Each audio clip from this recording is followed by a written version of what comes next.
Yo, what up? What up, Forrest? Perfect.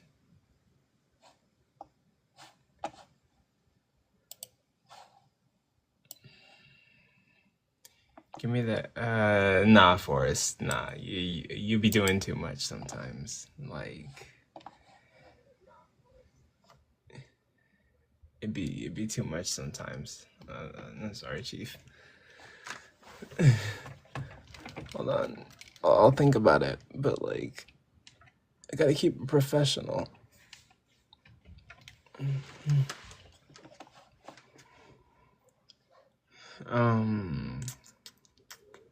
Cancel this and then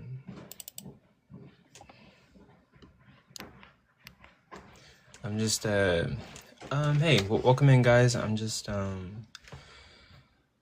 setting everything up. The debate starts in 30 minutes. So yeah, I just woke up from the fattest nap I've ever taken in my life. But let me see.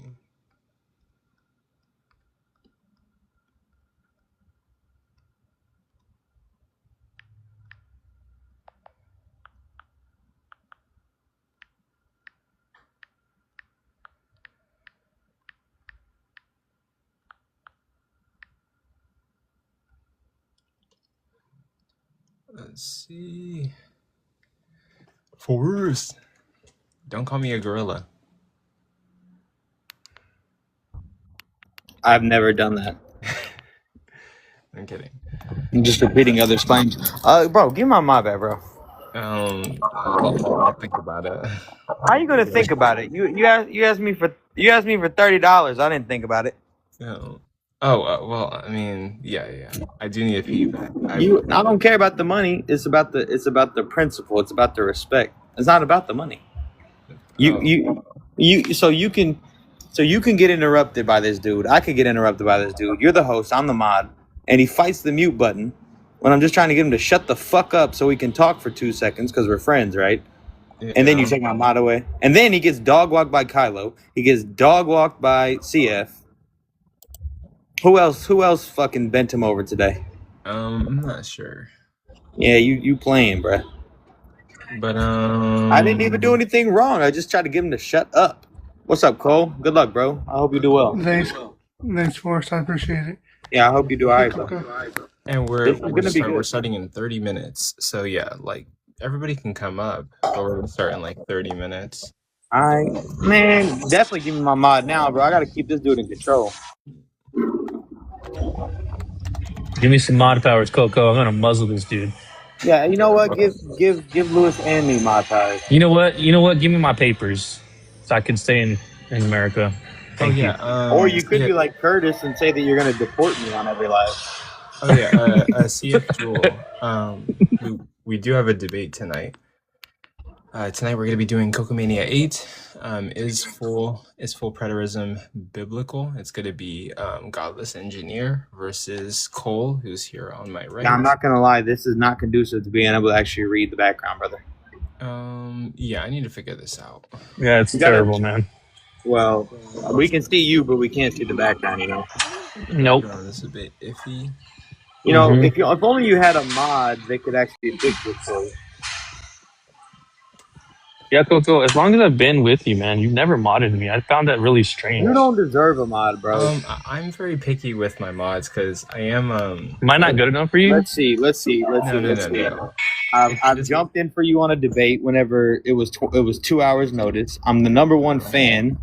Yeah. I'm supposed to be one of your best friends. And the only people that I ever mod abuse are the people that won't shut the fuck up on the panel when they're talking over either you or me. Okay, realistically, Forrest, I might give his mod powers back, but Luis got to get his green card, and then I'll consider giving my mod to him. In regards to mods, I am trying to run a professional channel. Thank you for your candor. Show. It's okay. I'm not professional enough. I get it. Thank you for your candor, Coco. Oh no, you are. It's just that I'm very picky with my mods, and like historically, like I've had friends who have like abused their mod powers and like don't really care about the project. Have you ever thanked so- anybody for their candor, Luis?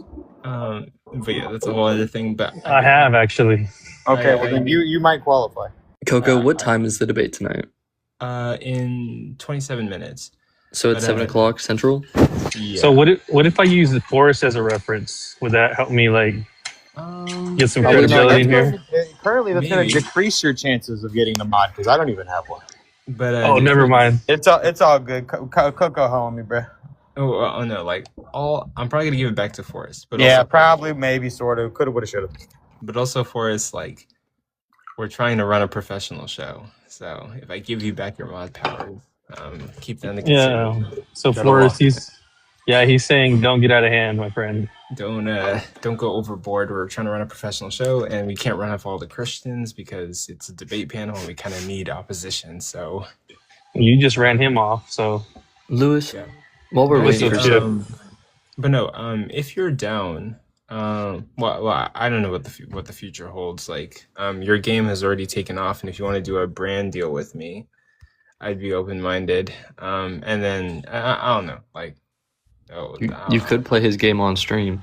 I mean, I have. yeah, he has. Free publicity. Well, here's the thing, right? We just released our comics, our toys, so yeah, we could do something together. Oh, and I'm waiting to get approved on TikTok Shop, by the way, for affiliates as well. How much do you get a signed comic book? Yeah. I was gonna say, sell stuff on TikTok Shop, and I'm already doing like TikTok Shop ads anyway. That's our next big move. So we're actually gonna start doing blind bags. So we're doing like a limited 5,000 run blind bags for the comics with like tiered rarities, right? That's really huge in the collectible world right now. So like, I think in one day we did like 10 grand on the comics and the toys. So it's starting to really grow into like the next indie collectible universe. So yeah, so once we catch the momentum, and we get that TikTok Shop verified, then you can start selling on here with your link. So I'll let you know when that's coming. They kind of paused it because they wanted us to like prove the address to the corporation, but they're giving us a hard time. But it's going to be a very generous cut, so that we're not trying to make money up front yet. It's more so like getting the fan base growing, right? So that way, once it's to a certain place, it's like, we're selling 5, 10, 15, 20, 30,000 comics at a time. But yeah, we can do something. Is this going to be streamed on YouTube right now? It is currently streaming on YouTube right now. Because I'm not going to be able to catch the debate live. Something came up, unfortunately. So, Yeah. Will it be available for me to watch later tonight, or will I have to wait a couple days like usual? It will be available to watch tonight. It's currently streaming to YouTube, I think. So it'll be on YouTube, and then I'm also gonna edit it and like make it better. So there'll be a YouTube version or a live version. What are you talking about, Vanilla? Shut up. What are you? You're back from who? You are live on YouTube. Basically, like Remember. when you go to my YouTube and there's gonna be a live tab, go there and you're gonna see Coco Mania 8, and you can watch it live recording. And then I'm also gonna post like my edit with like the intro and the outro and stuff. Okay. But the actual raw footage before you edit it is going to be available tonight, right? Yeah. Gotcha. Okay, cool. I'm pretty Coco, sure what time is it? Let me check. 7 Central. Yep. And they have the format. We're not gonna have judges. Like, I guess I might have no vote or audience vote. But yeah. God This Engineer didn't really care for judges or an audience vote. And cool. Do you specifically want judges or an audience vote? I don't think you care about it either. I didn't really care that much. I mean, we can do an audience vote. Like, my only problem with doing an audience vote was I was just saying it was more like a popularity contest. But if I really don't care, like if you want to do an audience vote or not, Coco, yeah, I'm not that worried about it. Well, the audience vote could be done without it counting toward their stats you add to that website of yours, Coco. Yeah, Right. I was gonna say I have a scoreboard on my blog site. of all the debates that I posted. Yo, I just started watching your YouTube like last night. I discovered it finally. Oh, what do you think about it? It's good. I just got to catch up on those all those debates you have there. Yeah, like there's been pretty cool. tons. I Happy for you. posted I posted debates with like PhDs actually, which I'm very proud about. So I have Dr. Ryan Mullins versus Dr. Kirshner uploaded there. I hosted it with John Steele, and I posted plenty of debates with over 50 different individual content creators. Some of which I'm still friends with. Some, life happens and we go our separate directions. But, it is what it is. You guys check on my boy Seer if he's doing okay today? Yeah, he was here today. No, he's not doing okay. I dog walked him twice. I mean, check on my guy. He's okay. No, it was. We just had some silly debates today. It was good. Did you and I watched it have a this morning. discussion on this topic or what we're talking about?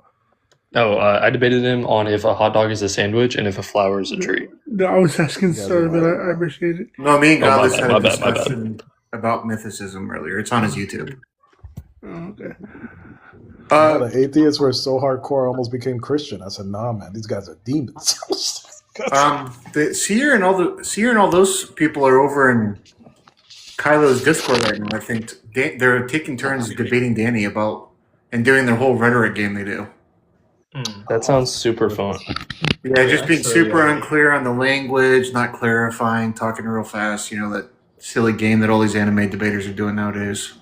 Anime debaters is such a perfect title. Get to the argument. I think I was listening this morning. They wouldn't even get to the argument. They would only argue about definitions. And I think they even like money gets traded in there, right? So like they do like debates and like if you win you earn money. I think OG Kylo puts money up front. I mean, cool for them. That's not my style. You know what I mean? Yeah. But the knowledge is the only money I need. Yeah, like the Knowledge Gap crew, the KG crew, like they have a very competitive debate culture going on. Like like every minute of the day I'm getting some kind of notification from OG Kylo's Discord, and they're going around TikTok debating, getting stronger, competing, and yeah, there's a competitive debate culture happening. Let me ask you a macro question, Coco. Do you think for the greater good, that is a better... I think it's a good thing that people are getting together and having discourse. But do you think for the dialectic that humans are trying to have at this current point in time, that style of rhetoric is more beneficial or less beneficial to the overarching dialectic? I think sometimes it can be definitely a tad bit overly aggressive. And I'm like, okay, I get that we're trying to win and be the best debater on the app. But has it tipped into toxicity? I mean, okay, like a little bit, right? It's not even... There's not even an effort to be clear in these conversations that they're having. It's an effort to confuse. It's not a good faith debate. But that's why I cooked Seer twice, because I was clear and consistent, and he was trying to obfuscate. I mean, that's earlier, why a hot dog's a sandwich. Boom. Earlier, Matthew said he was using. Let me give you an example. Matthew said he was using modus ponens earlier, right? And they asked him what modus ponens said, and he said what modus ponens is. Sorry, and he says it's an if-then statement. Now, technically, that's incorrect, but what he was trying to capture is what modus ponens is. It's if X then Y, X therefore Y. That's modus ponens, right? So to say modus ponens is a conditional is a completely reasonable definition to come up with on the fly, I think. So and then they made a big deal about that he was somehow he lost the debate because he got that technical aspect wrong. It's just a semantics game. What's up, Sirloin? What were you trying to say? When you say seer, you mean Daniel? Mm-hmm. I dog walked it. Bro, he gave me an argument the other day, and I looked at him and I said, your premise one literally says that creation can create itself. and then gets mad at me when I point out his flaws. That'll happen when you're like 19 and your ego's the size of the fucking Empire State. Right now I'm kind of just bringing up friends. But like later we can have like other people. But We're waiting for a debate to start, gang. Yeah, we're waiting for Godless Engineer to get here, but he's not late. Like it's early. Like Yeah, we're 17 20 minutes ahead of schedule here. It looks like. It's the pre-show. You know when they have like the talk shows before the football games and after. Yeah. That's what we're doing. Normally, before these debate events that I host, I'm like super nervous. I'm like, it's not that I'm unprepared, but I'm super nervous and I'm setting everything up. But today I feel pretty good. Like, I'm not even nervous at all. Hey, it's Rhetoristics. What's up, buddy? Yeah, no, I'm now an anime debater, so I had to put like the highest power scaled anime character in my profile. So valid. So valid. South Dude, Park in is this, like- oh my god, in this Discord, have you been in this Discord, Sticks, that I'm talking about? This Kylo Gang Discord? They're calling them the Kylo Gang. That's what this group is called. Have you been in this Discord? No, I don't fuck with Discord anymore. This Discord, they have like different rankings, like where they have some kind of like Somebody thing there's attached low to their tier. name. That's Yeah, it says like high tier, mid tier, and low tier. And Danny was talking to this guy, okay, and I don't even know what the guy was saying. Danny doesn't know what he was saying, and they said because Danny couldn't track when the guy was intentionally not being clear, they moved Danny from high tier to mid tier. It's just, Of course. in what world is Danny Phil talking mid tier?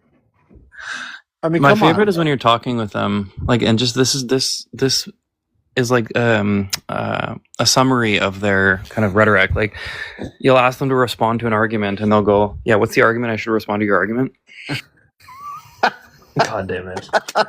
Rhetoric maxing. That's what that is. What's the point? What's the point of even talking to these people? There's It's a new fun there's a new wave sometimes. of them right now that speak so fucking fast I can't understand them. I'm actually just impressed at how fast you can speak. I'm impressed on how many terms they can use in like 5 sentences. Like they like try to knowledge pack every single sentence every single time. And what's And crazy it's is like- they use it ironically- incorrectly. Exactly. Ironically, Deathless is the best of this kind of rhetoric, and they're not even trying to mimic Deathless.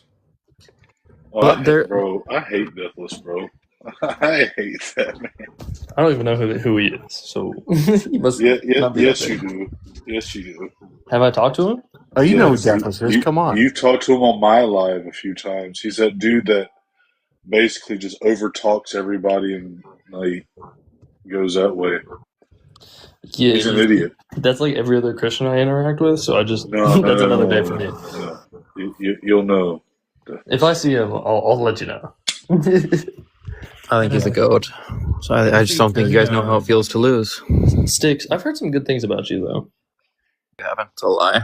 It's a lie. I'm actually unaffiliated with the other sticks on this app. But I'm Cartman. But if you guys could, There's too many. there's- Got too many people to there's- say, man. Oh, but really quick, if you guys could, there's 32 people in the live. If you could just please tap your screens like the live, share with anybody who you think might be interested. In 13 minutes, we're going to start a debate event called Coco Mania 8. It's a debate event where I host debates by myself, hosting individual content creators on this app debating against each other. It's going to be Godless Engineer versus Cole on Is Full Preterism Biblical? So if you're interested in that, share with anybody who you think might be interested. Tap the screen. It helps to get more people in here, and I appreciate you guys being here. Now, continue. If you're on TikTok, don't forget to send in your heart me's if you haven't already. Make sure we're filling up the GGs so we can get some more people in here to watch this good ass debate that's about to go down. Don't forget, if you don't have any friends, you can always share the live and click the link, and it counts as a share. So don't forget. And, Oh, what side are you taking? I'm the affirmative. Am I low tier if I ask what preterism is? Yeah, probably. Yeah. Okay, Yeah, sounds good. you're the bottom of the low tier. I know, and Daniel got walked by the lowest tier debater on this app. Okay, sorry. so- What is preter? No, me. What is preterism? Sorry. It's basically the idea that everything in the Bible, including Revelation, has already happened. Whoa. Yeah, I think Jesus already returned. The resurrection, the same little season, all that stuff. Okay, cool. I'm excited to hear where this goes, though. And then, godless engineers arguing against it. But yeah, Are they both Christians, or is one non-Christian? godless engineer is a famous atheist that is on this app that hosts lives. That makes sense. If his name is Godless. He also has a lot of subscribers on YouTube. You got judges tonight, Cole, or? No, we didn't do any judges tonight. We'll probably just do audience vote. I think I'll just leave it up to the audience. Gladiator style. Yeah. Who shall win? Like you guys tell me. Is it this champion or is he your champion? Are you not entertained, Coco? Are you not entertained? Yeah, we need like a bracket where we like set up like Trinitarians, Unitarians, Philbros, like low tier atheists. Who else would go in there? And we like bracket it. Everyone selects their champion, you know, and like we just bracket it out. Ooh. Me and Jewel Preterists. are at the bottom of our tiers, so it's okay. Yeah, I'll be the what you're saying underdog in my is bracket. What you're saying is we need another tier list. No, we don't need a tier list. We need a bracket. You're banned from making, and we need a tier list of tier lists, and your tier list is at the bottom of the tier list. Coco's an F. We put him in the F tier for the tier list makers. I'll actually have you guys know that I extorted Coco to put me in S tier. If that can happen, do it. Wait, I'm confused. Wait, actually, I could find a website that does like brackets, and probably is the same thing as the tier list. You can like upload images and do brackets. I could find something like that. Do it for a I'm gonna actually make a tier list, and you guys can actually just pay to get to a higher tier. So someone sends like triple galaxies, and you're like, well, this person is S tier. He's like dog walking everybody on the app. Rob just sends a bunch of money and gets S tier. Yeah. That's how I mean, it goes. you could probably make a lot of money. Dude, if you did brackets though, that might be a weekend thing. Like you might like run a tourney. Oh, I mean, sure, yeah, like we could do that. I'm always like innovating, trying to. I'd be like, down to help you set that up too. Oh yeah, for sure. Like, I think the key to succeeding on social media is posting a lot, going live a lot, and then just innovating and trying to be keep it fresh. Look at Daniel down in the comments saying, why y'all yapping? How did you lose an argument about a fucking hot dog, bro? I'm gonna stay silent. I'm gonna grab some water. I'm gonna take you guys with me. Let me go. Let's go get W hydration. Hydrate or dihydrate, as they say. Yeah, but my kidneys are filled with soda. Not gonna lie. It's soda and sodium. You fucking ramen demon. Ramen demon. you guys ever just get like actually fucked up and come on TikTok and debate? I did that a couple of weeks ago. I was like at a bar, and like I went out just like to get some air, and I just like opened up TikTok, and like I was like shit faced, and like decided to just like join some random live and debate. I don't think I even knew what I was saying, but I think that's what we should do. We should do like a drunken TikTok debate night where everyone gets fucked up, and then whoever can like survive. What's up, Seer? Oh, what's up, guy? Hey, I figured since everyone's doing like anime debate profiles, I figured I'd have the highest power scaled anime debater profile pick. I'm actually on my alt account, and I was just like, what am I going to put as my profile picture? And I just like flipped a coin. I'm like, what's the anime I'm watching right now? Vinland Saga? That's what it's gonna be. Well, some motherfucker tried doxing me this week, so. Oh, for real? Now I'm laying low. Yeah. Oh, they got mad after the Philbro atheist sticks wiped them out in a debate, probably, huh? I've never won a debate in my life. Tell me something. I don't Daniel. know. You versus Theosophical is low key kind of a fucking. Hey Daniel, tell me something. What the fuck do you want? How'd you get dog walked by Jewel twice? Actually, let me explain this. Number one, he was trying to run the argument or like render an argument that a hot dog's a sandwich, and it said that the bread is locationally distinct from each other. But by saying locationally distinct, he's saying it's also like the same thing. Blunder number one. Number two, this man was just saying, yeah, flowers grow off of a woody substance. Roses have a woody substance. Therefore, flowers are wood. Straw man, holy fuck. Well, trivialism is obviously true, so like. Whoa, yo, Sticks. I have after I like give my argument in my formal debate against Matthew, I actually want you to rate my argument because it's for Wait, like Matthew, like bearded Matthew? I don't know. Matthew with the dog profile picture. Oh, you're debating him? Yeah. When? Yeah. I'm not sure. Day hasn't been made yet. But we're Do you know the prop? Yeah, the affirmative and the negation of God's existence. Oh, fun. Yeah, no, I mean, I'll definitely tune in.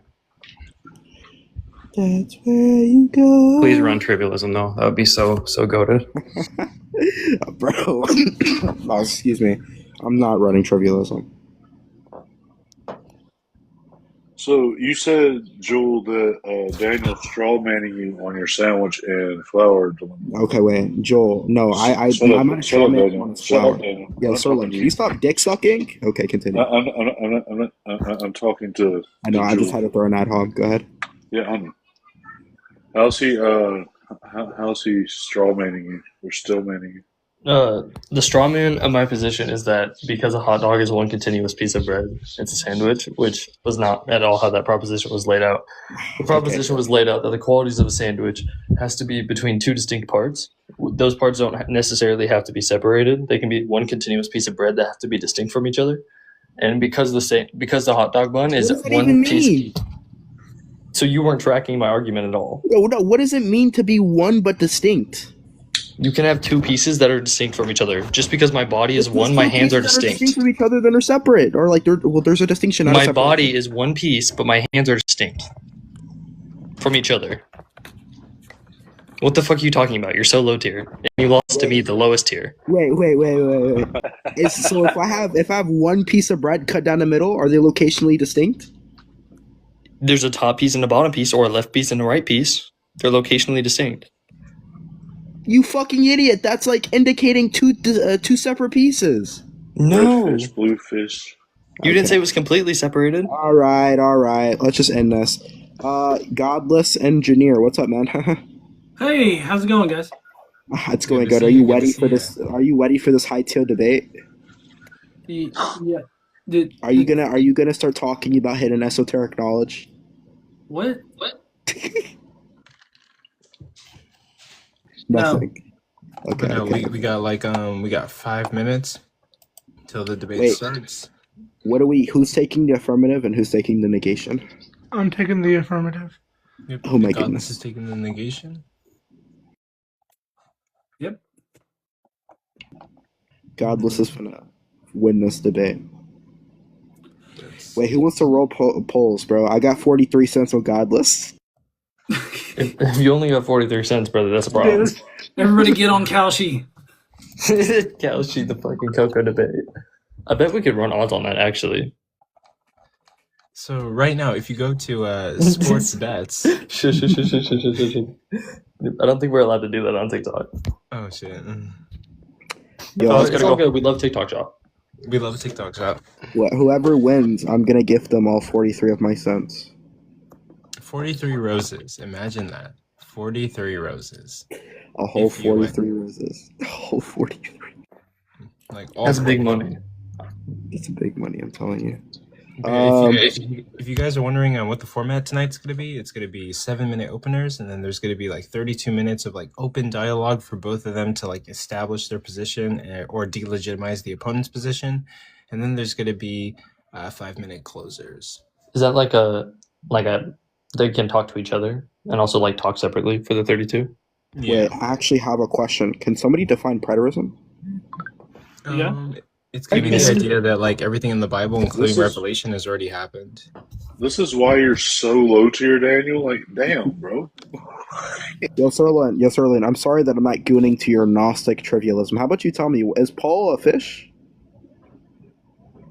Okay, so we're just gonna move I on from mean, that. what do you mean? What do you mean by Paul the fish? I mean, I do have a fish named Paul. Look at this Gnostic doing Gnostic things. Shut up. I'm not gonna feed you pearl, swine. Moving on. Oink, oink. That's anti-Semitic, and you know it. Actually, no, it's not That's anti-Semitic. actually I'm calling him extremely Egyptian. I'm calling him Egyptian. Come on. But yeah. But yeah, if you guys can tap the screens, like the live. Let's see if we can get to like 10K before 7. In fact, I'm not. 7. No, we have. I forgot that we actually have Paul in the chat. Paul? I'm gonna ask him comments in the chat. Paul? Yeah, I see Paul. But yeah, no, it's gonna be a good debate. I just woke up from a nap. I don't have coffee or like soda. I'm drinking water. I might be a little bit laid back, or maybe I'm just old. But that's it. Everybody like the live. Get ready for this intense intellectual interlocutor that's gonna occur on the controversial compass. Hell yeah. We have our contenders, Godless Engineer and Cole Triple H. Obviously, off of the topic, is full preterism biblical? We're finna find out through this absolute argumentation. Let's have a good interlocutor, guys, and let's come out with trying to find the truth instead of trying to find ego. And I'm sure this debate is going to be good. So, absolutely. But yeah, we got 1 minute till it, guys. Is it okay if I drop everybody? Can I? Yeah, let's all be good goys. Debaters. Let's all Have be fun. good goys and stay in the comments. And, yeah, of course. Yeah, if you just want me to, if you want me to go, Daniel, kick him first. Yeah, I got you. Yeah, I'll handle that business. Good luck, Y'all be debaters. good Have fun. goys and get everybody else. Bye. See you guys around. Thank you for coming out. Booyah, booyah. But yeah, we got like 1 minute to it. So we got 41 people in the live. If you can, throughout the entire debate, just tap your screens. It helps to get more people in here and put this live on the For You page. And tap your screen, share with anybody who you think might be interested. So I guess we're gonna start. It's 7 o'clock. Today we're basically doing Coco Mania 8, a questioning of fate and its date. I think that's the name. I put out a promo video for it and edited it and everything, so that's pretty cool. Today we have 2 amazing content creators on the TikTok app. We have Godless Engineer, who's going to be taking the negation of this topic that's floating above my head. Is full preterism biblical? And then we're also going to have Cole, who's taking the affirmation. He's saying that full preterism is biblical. If you're wondering what full preterism is, it's the idea that everything in the Bible has already occurred. From Genesis to Revelation, Jesus has already come. All of that stuff has been completed, and there's nothing else to be completed. So that's that. The format tonight is going to be 7-minute openers, 32-minute of open dialogue, 5-minute closers, and in the end, we're just going to do like an audience vote in order to see like who the winner is. So you guys get to choose, and I'm going to leave that up to you. In regards to gifts, look, I know we're in a tough climate right now. We're struggling financially. I'm struggling financially, so gifts are not expected, right? It's optional if you want to give any gifts. We simply appreciate you being here and watching the event. That's how I'm able to put on so many of these. But if you have any gifts, please gift the debaters first. Gift them first, because I can't do this without them. And then if you have any extra change, send it to me. I typically use the gifts by transferring it onto PayPal, and I use it to fund this project and to do many more. But you don't have to gift. We just appreciate you guys being here. But with that, thank you guys for being here. Tap your screens, like the live, share with whoever you think might be interested, and we'll get started with Cole. You're going to be doing your opening statement, which is going to be 7 minutes. So I'm setting up the countdown right now. And your 7-minute opener will start whenever you say your first word. Oh, sorry, I was totally. Cole is going first, right? Yeah. Okay, sorry about that. I'm on mute. Oh, no, you're good. You ready, Cole? I am. Just say when. All right, so I am going to be defending the idea that full preterism is biblical. I'm going to try to hit on 3 main points right now. The first one I'm going to talk about is the nature of the coming of Jesus, that being the parousia of Jesus. So we see in the Old Testament that the parousia, or really the day of the Lord, and this coming in the clouds language, we see it a lot in the Old Testament tied to judgment and like temporal judgment. This isn't like some supernatural event. It is armies judging the nation, which ties perfectly to the 70 AD when Christ judged Israel. I believe that's Isaiah 19:1. It speaks of Yahweh riding on a swift cloud to judge Egypt, and we see that same language in Luke 21, and Matthew 24, and in Revelation 1. The clouds being is usually to reference the dust coming off the feet of the soldiers coming to judge the city. Now we see that language used in where is it? I'm looking at Luke 21 right now. Christ is talking to the disciples. He says, "Then you will see the Son of Man coming in the clouds with power and great glory." We can tie that to Isaiah. Yahweh riding on a swift cloud to judge Egypt. So that was judgment language, and I would say that judgment was fulfilled in the destruction of the temple in 70 AD. The other would be the supposed destruction of the entire planet that we see talked about, in 2 Peter. First of all, we have to understand that these people didn't have a concept of the entire planet. This was 2,000 years ago. Their idea of the planet would have been just their own inhabited land. So and even more so, the heaven and earth language that we see when Christ tells the disciples that heaven and earth he says heaven and earth will not pass, or the law will not pass away until heaven and earth pass away. Well, Christ is referencing their covenant system. There was heaven and earth. It was the place where heaven and earth met. It was the microcosm of the universe. So this was heaven and earth to these people. And the resurrection, Paul talks about in 1 Corinthians 15. He ties the resurrection to the covenant headships.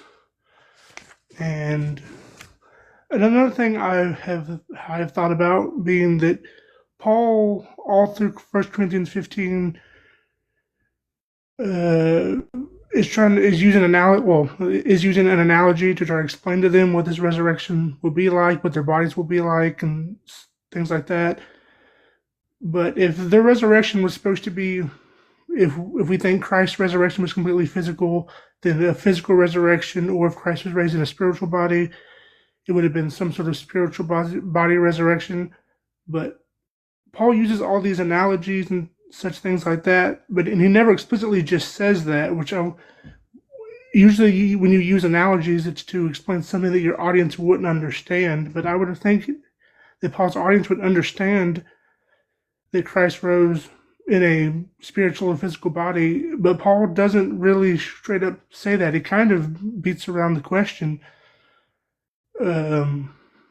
So Paul, I hold to this being a covenantal corporate resurrection, those who were dead in the old covenant being risen into the new covenant. So that's why Paul ties it to the covenant headships. Let me see. The word body there, Paul uses that same word to speak of the body of Christ. So we know it can mean this sort of corporate idea of resurrection, or corporate idea of body. It doesn't necessarily have to mean your physical corpse. And with that, honestly, I will concede my time. I just really wanted to explain my position, and we can the open discussion will be where the meat of this will be. So thank you. Okay, thank you for your opening. I appreciate your candor, Cole. And with that, we're going to move on to Godless Engineer, your opening 7 minutes. It will start whenever you say your first word. All right. Glad to be here. So I don't know if I'll get through my entire opening. I've got a lot of content here.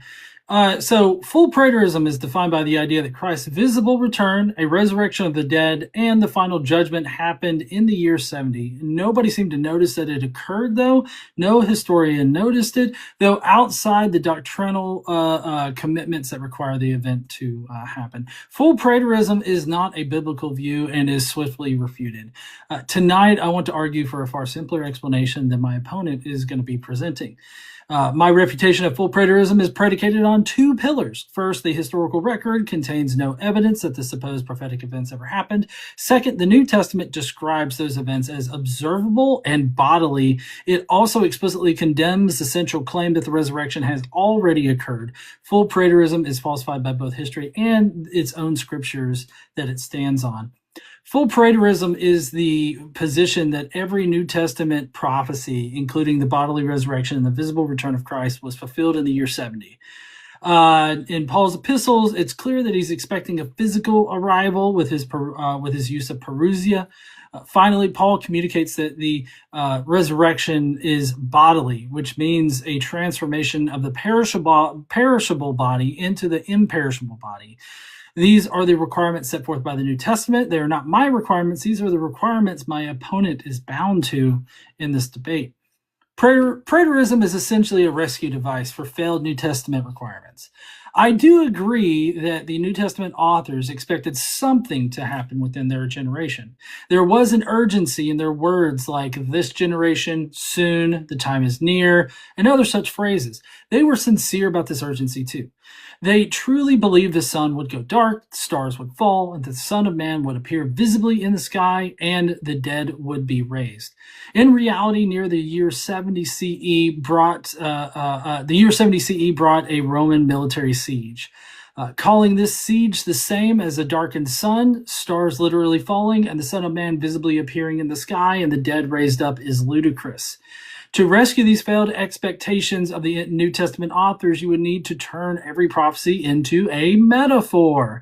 Turning real concrete prophetic statements and sentiments into nothing more than metaphors is the last bastion of failed theology.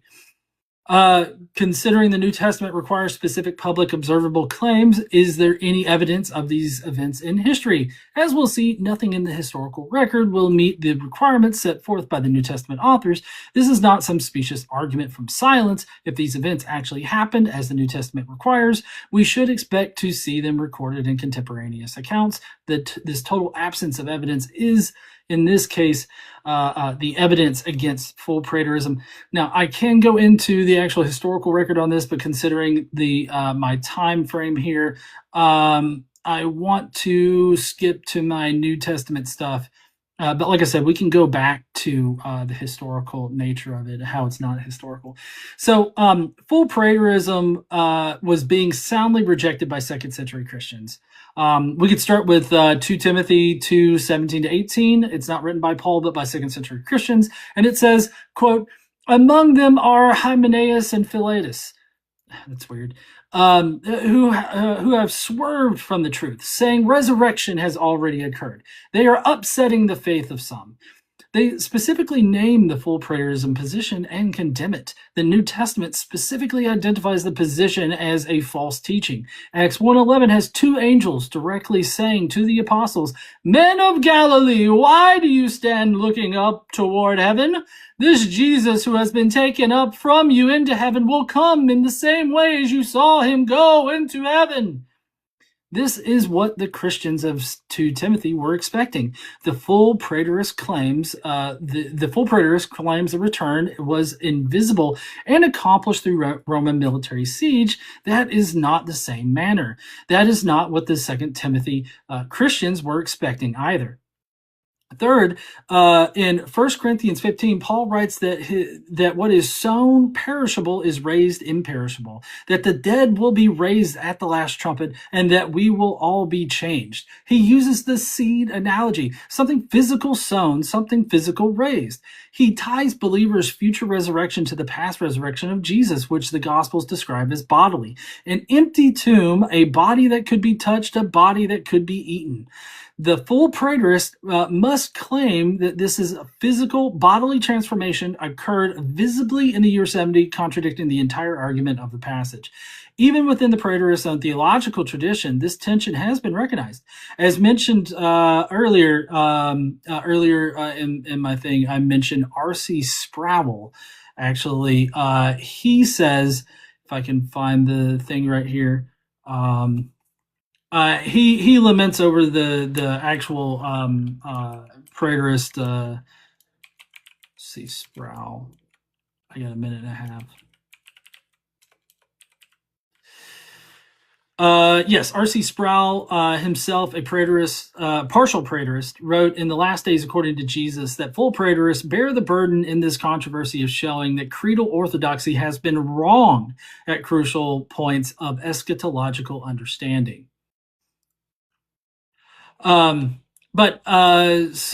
Getting back to this, as mentioned earlier, R.C. Sproul states that preterists bear the burden of proving the creedal orthodoxy has been wrong in eschatological understanding. This shows that even committed defenders of preterism see the issue with full preterists. I want to give the strongest version of the preterist case its due, though. There is real scholarly argument that the Hebrew prophets use cosmic dissolution language as a literary convention for political upheaval. Isaiah uses it for Babylon. Ezekiel uses it for Egypt. The preterist argues the New Testament inherits this convention, and that's a fair argument. The problem is that the New Testament pairs this cosmic imagery with specific concrete events that have no parallel in Hebrew tradition. Angels with trumpets gathering the elect from the four winds, the visible return of Acts in 1:11, the bodily resurrection in 1 Corinthians 15, and the convention can explain the imagery. It cannot explain the events the New Testament places it alongside. So I guess that'll be it. I've used up my entire time, so thank you. Yep. Thank you for your opening statement, Godless Engineer. Both opening statements were very good. So now we're going to move on to the open discussion portion of the debate. This section belongs to both of you, so it's not either of you's like time. It's shared between the both of you, and this will be the time for you to establish your position and tear apart your opponent's position. So with that, I'm going to set the timer for it's going to be 32 minutes, and it starts now. All right. Do you want to go first, Godless, or do you want me to go first? I don't really care. Well, so I mean, I don't know. I guess what I took away, your opening statement's kind of what I expected to see. As the fact that I feel like I handled some of most of your opening statement there. I was taking plenty of notes over here. But I mean, honestly, the ad hoc reinterpretation of these prophecies into metaphor, or trying to tie them to the Old Testament seems a bit unjustified to me. So I'm just wondering if you can, maybe further explain why they're not unjustified and how you reconcile those specific New Testament claims with the Old Testament. Well, I mean, the one that you spoke on, that being the Acts 9 through 11, I would like to talk about that. Okay. So, I'm going to read Acts 9 through 11. So now, when he had spoken these things, while they watched, he was taken up, and a cloud received him out of their sight. While they looked steadfastly towards heaven, as he went up, behold, 2 men stood by them in white apparel, who also said, Men of Galilee, why do you stand gazing into heaven? This same Jesus who was taken up into heaven will come in like manner as you saw him go into heaven. Right. Okay, so how did they see him enter heaven?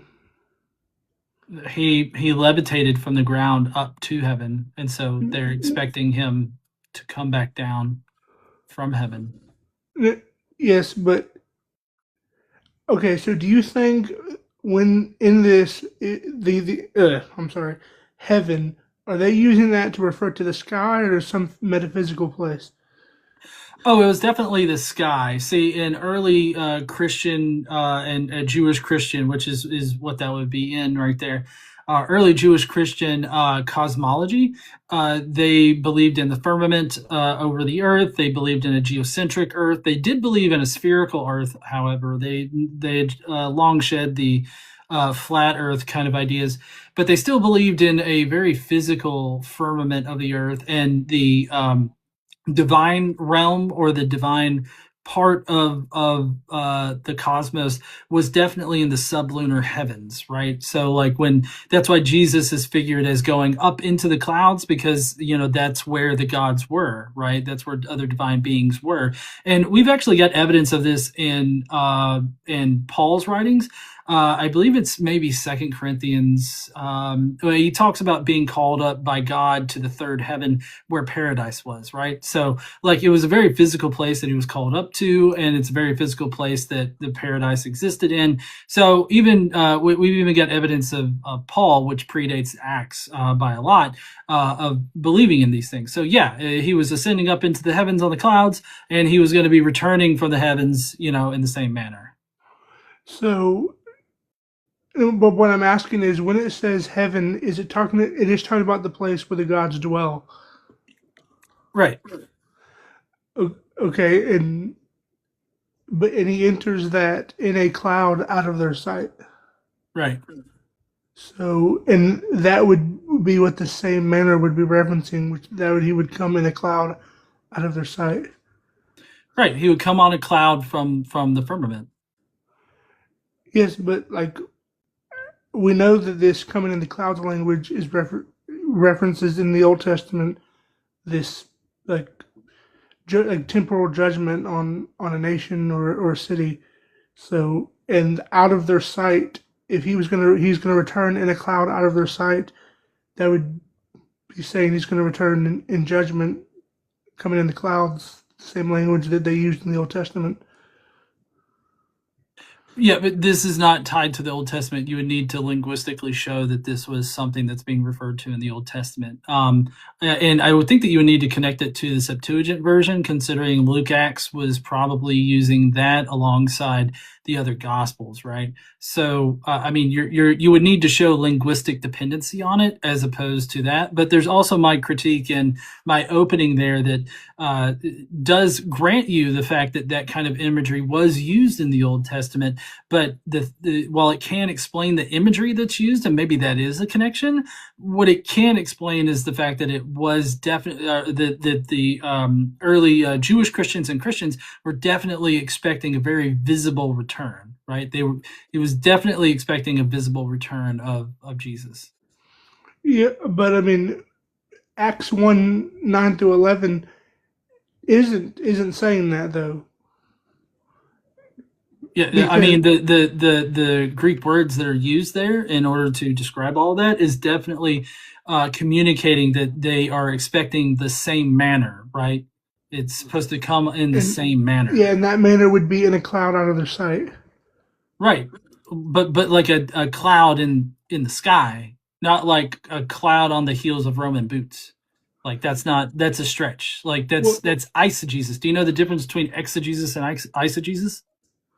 Well, no, I do understand the difference, but okay. What I'm saying is the author and the audience of Acts would have read the Old Testament. You don't think the audience of Acts would have read the Old Testament? No, I think that they did know the Old Testament, but all that doesn't detract from the fact that they resoundingly reject this notion, like in 2 Timothy. I know that wasn't written by Paul, it's pseudo-Paul, but still, it communicates that even in the 2nd century, they were refuting this idea that Jesus had already returned in some kind of mysterious way, either through the Roman occupation or otherwise. So, I mean, even by the 2nd century, which is outside of your 70 CE timeframe there, they were refuting this idea that Jesus had already returned in the second coming. Well, like in 2 Timothy, like we would both agree the author is pretending to be Paul, right? Yeah, that's what I said. So, would he be speaking as Paul? I mean, they were definitely writing in a Christian tradition, and they affixed Paul's name to it to give it some kind of like authority. But it doesn't. So I'm not trying to argue for like any kind of like Pauline dependence necessarily. What I'm just saying is that these were Christians that were writing the epistle, and they were and the things that they were writing are resoundingly refuting full preterism. Yeah, I mean, like, one being that, like you said, I don't think Paul wrote Timothy, but that doesn't matter. If the author of Timothy is pretending to be Paul, he's writing in a pre-70 AD framework. No, but the fact that they were writing in the 2nd century, right? I get that they're writing in a pre-70 framework, but the fact that they are writing in the 2nd century and they're talking about, you know, this this particular heresy that's going around, they wouldn't need to write about that if it wasn't 70s, because it doesn't even work on your summary there, because there would be no need for them to talk about how the resurrection hasn't come yet, right? So, Well, like I said, I would look at it as the fact that this is somebody pretending to be Paul and would be writing in the framework of the resurrection having not happened yet, because Paul was unalived before the resurrection happened. well, I don't think that there's any kind of clear indication as to when they were supposedly writing in 2nd Timothy. I could be wrong about that. I would have to do a little bit of research on the language that's used throughout 2nd Timothy and everything. But I'm not sure if they really had it in mind to make it pre-70, or if they even knew when Paul was unalived. Well, I mean, yeah, I mean, like I said, I'm pretty sure the majority of scholars agree it was during the Neronian persecution, which would have been before said, because Titus was the one who attacked the temple, so that would have to be before the Roman-Jewish War, and like Paul would have to have been unalived before then, so they would have to have been writing in that framework of a pre-Roman Jewish War Paul, because Paul, as I said,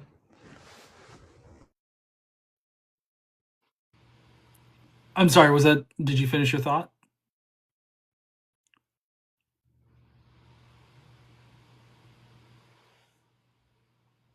I'm not sure if you finished your thought. I get that you're wanting 2 Timothy to be written in a pre-70 time frame, so that negates my argument about it.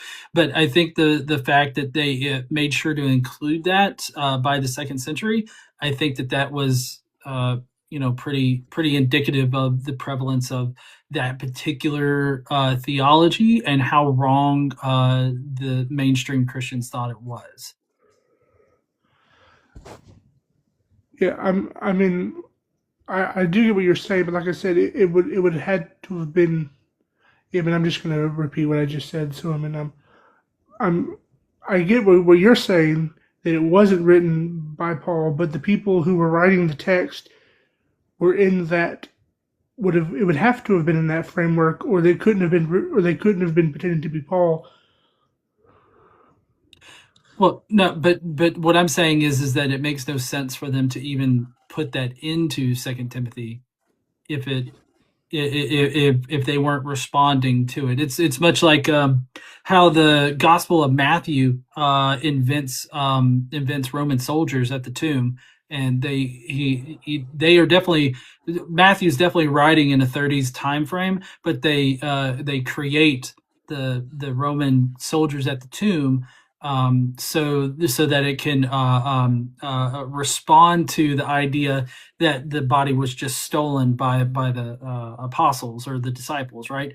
So they concocted the Roman soldiers at the tomb so that it would prevent anybody from stealing it, and therefore it really was an angel that came down and announced Jesus's resurrection, and everything. So I mean, it does have, my particular position does have weight, I guess, in the wider Christian corpus, as opposed to, I feel like most of your position requires like sort of ad hoc claims that these are actually metaphorical, when for all intents and purposes, the actual Greek that's used and the sentiments that are conveyed are very physical, visible, and cosmic. Like, Yeah, I as mean, in everybody would be able to see it, like everybody of the earth. like I said, I gave my answer to that. I don't really want to. I mean, we can stay on this, but we only have 20 minutes. So if you want to ask me a question, I mean that's fine. Well, yeah. Sorry, I did ask my question. Like, or I guess maybe I made a statement. Maybe I could form it in a question. How is your position just not a bunch of ad hoc claims in a trench coat? Well, I mean, because this is I don't see this cosmic. I do see cosmic language in the text, but it fits with the apocalyptic language that the Jews used at the time. So I mean, I don't think it is ad hoc.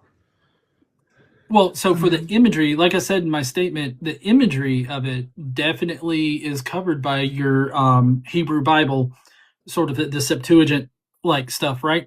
But the very specific physical claims are the things that are not accounted for here, right? Because it makes several physical claims. Hold on, let me just go back up into my notes about full preterism, because it's not just Christ's visible return on the clouds, right? The Son of Man's return on the clouds. It's also a resurrection of the dead and the final judgment in the year 70. So I'm just kind of curious, in your particular view, what is the resurrection of the dead? How are you interpreting that from the existing content? Yeah, so the resurrection of the dead, like I would sort of tie it to Ezekiel 37, that being like the resurrection of Israel or the covenant into the new covenant. These people were dead under the law and were raised into the new covenant where there's no more sin and no more spiritual death. Well, yeah, but see, the text is talking about a literal resurrection of the dead, much like in Matthew, where the dead walk out of the tomb, right? This is a physical resurrection. It should be visible to everybody, but I didn't get into my actual historical stuff. But Josephus records nothing that comports with this view of the New Testament. Tacitus, he records similar things that Josephus does, and he doesn't report anything remotely even close to what the New Testament expects. And then Cassius Dio also specifically accounts for the siege and focuses on military events and portents tied to Vespasian's accession, but he doesn't record anything either. Which I know that you're saying that all of this is kind of done on the down low, but again, that just kind of seems like an ad hoc rescue attempt for the claims of the New Testament. Well, I would say you and I would agree that the word parousia is tied to the coming of a king. Correct? It's like a presence or a dignitary. Would we agree on that? Sorry, can you repeat that? So the parousia, that word in Greek, is usually used for the coming of a Caesar or just some sort of dignitary. The coming of them. It's like an idiom for that. Right.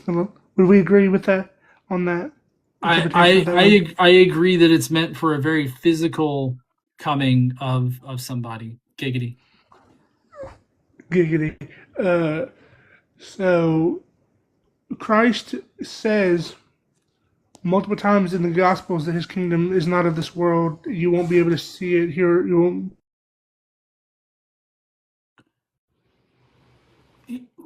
Sorry, I know that you're. Oh, sorry, your mic cut out real quick. Are you saying that it's not a physical place? No, the kingdom of God is not physical. No. Christ says that. So, like I said before, Paul in his official epistles, authentic epistles, definitely regards the sublunar heavens to be like a real physical place that you can go to that is inhabited by Satan and his demons and everything like that. The wider Jewish Christian theology definitely has And you could actually go to, I believe it's Joel Baden for the cosmology of early Christians and of the Jews. But it definitely had a physical layer of heaven, and it only as you do. Do you agree that there are multiple levels of heaven? I mean, I would say that is a position that the biblical authors held. Yes. Okay, so as you go up higher in the levels of heaven, it becomes more and more incorporeal, more divine. The lower parts of heaven, the sublunar parts of heaven, were physical places that were inhabited by divine entities. Mostly, it's going to be like Satan and his demons that are inhabiting that layer of the heavens. But this is all in the context of early Jewish Christian literature. You've got the apocalypse of Moses,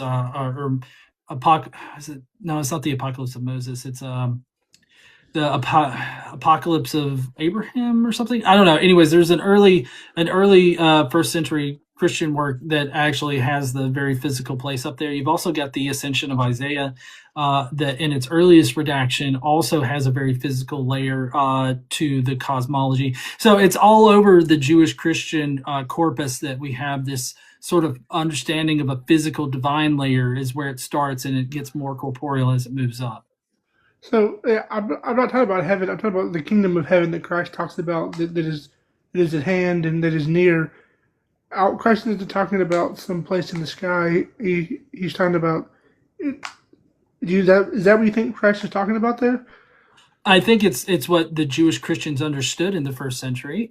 You've also got Hebrews. I forgot to mention Hebrews. Hebrews actually mentions this same kind of sublunar heavens ascension. And there, it's a lot more specific in that these sublunar heavens, these divine layers to heaven, they actually have physical places like temples and everything like that. And there's even some parts where it suggests, that Jesus was entering into those particular temples and purifying those. And the ones that are here down on earth were actually the dirty copies of the things that really existed in the heavens. So, I mean, we have that cosmology in an adjacent Pauline group. So, I mean, I feel like it's all over the early first century Christian corpus.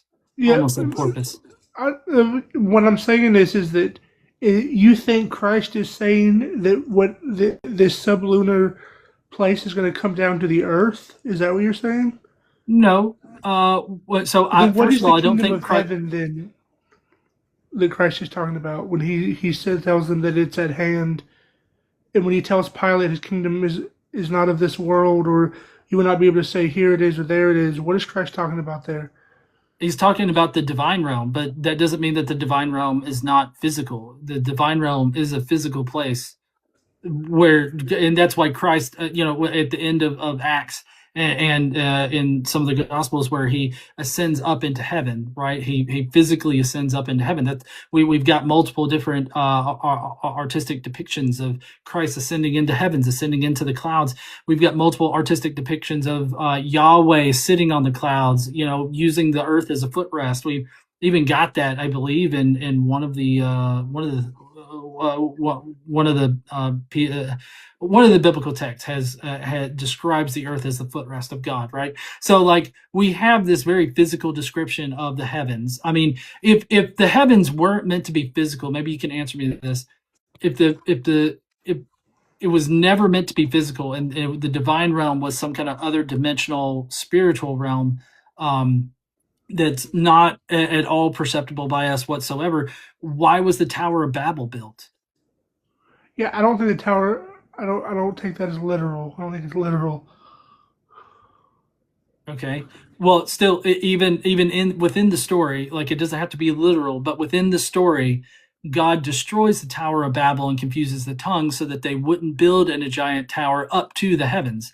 It has a very physical understanding of the heavens there. So it doesn't have to be a literal story or even a real story, but within the story, it is coherent to say that they considered the heavens to be a physical place. And if that were to be the case, if they did think the heavens were a physical place, why would Christ say that you cannot say here it is or there it is?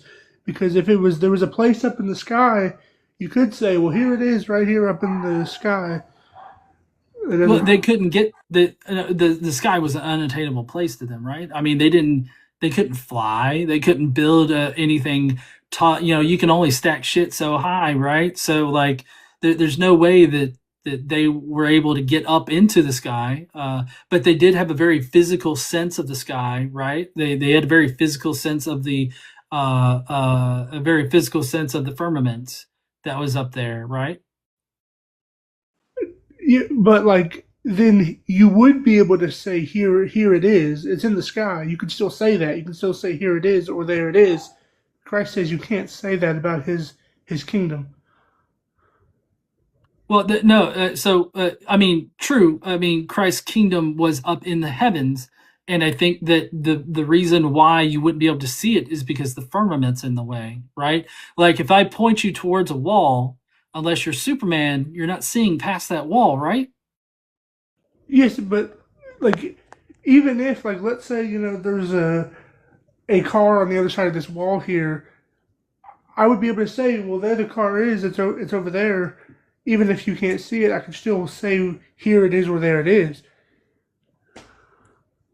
Right, but you wouldn't be able to. Yeah, it would be an incorrect statement to say that you could see the car through the wall. Yeah, but Christ doesn't say that you like. Christ says you cannot say here it is or there it is. Like that's pretty clear. It's not a physical place. Like I'm not sure what. Where's this? Like what book, chapter, verse is this? Let me find it.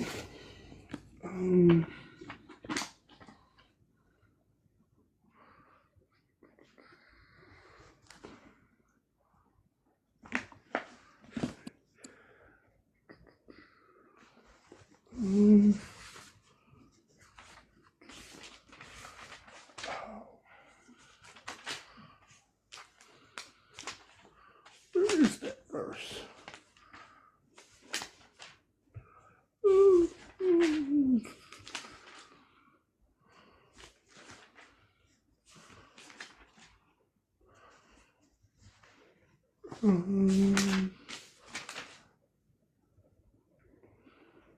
One second, let me look it up. I guess I thought it was there.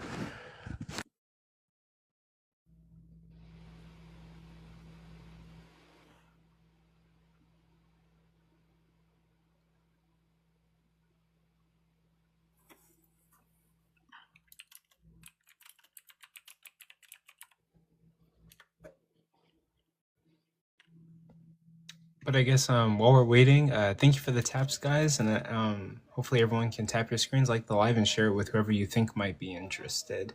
Let's try to get to 20K taps. Thank you, guys. Luke 17.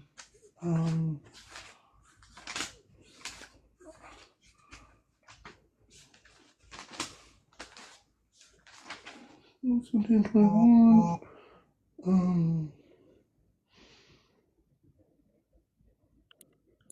Nor will they say, here it is, or there it is, for the kingdom of God is within you. Okay. So, like, not only Christ says the kingdom of God dwells within, it's not a physical place. Sorry. What? Where? Luke what? Luke 17:21. Luke 17:21. Yes. Okay. Let's see. Nor will they say, behold. No, I don't want to subscribe. Nor will they say, behold, here or there, behold, for the kingdom of God in the midst of you it is. Let's see. In the midst. Instos. Intos. Still, I think that even though that it seems to be using metaphorical language to talk about the kingdom of God, I think that it definitely is talking about like the shared brotherhood between Christians, but that doesn't detract from Acts 9-11, where it talks about how you are to expect him to come the exact same way that he left, right? I don't think it detracts from that. Well, I mean, as I've said before, the angels tell the disciples that he will come in like manner, and that being in a cloud out of their sight, which again ties to the judgment language, the coming in the clouds. So I mean, like that doesn't follow. No, I mean what doesn't follow is that you're saying that the imagery is a replacement for the very physical claims that it makes. I mean, it makes the claims that this is going to be viewed by everybody, right? I mean, that's at least my understanding of the text, is that this should be visible for everyone, right? It's very physical and visible coming on the clouds from the heavens. Are you referencing? Is it Revelation 1:7? Let me check my notes real quick.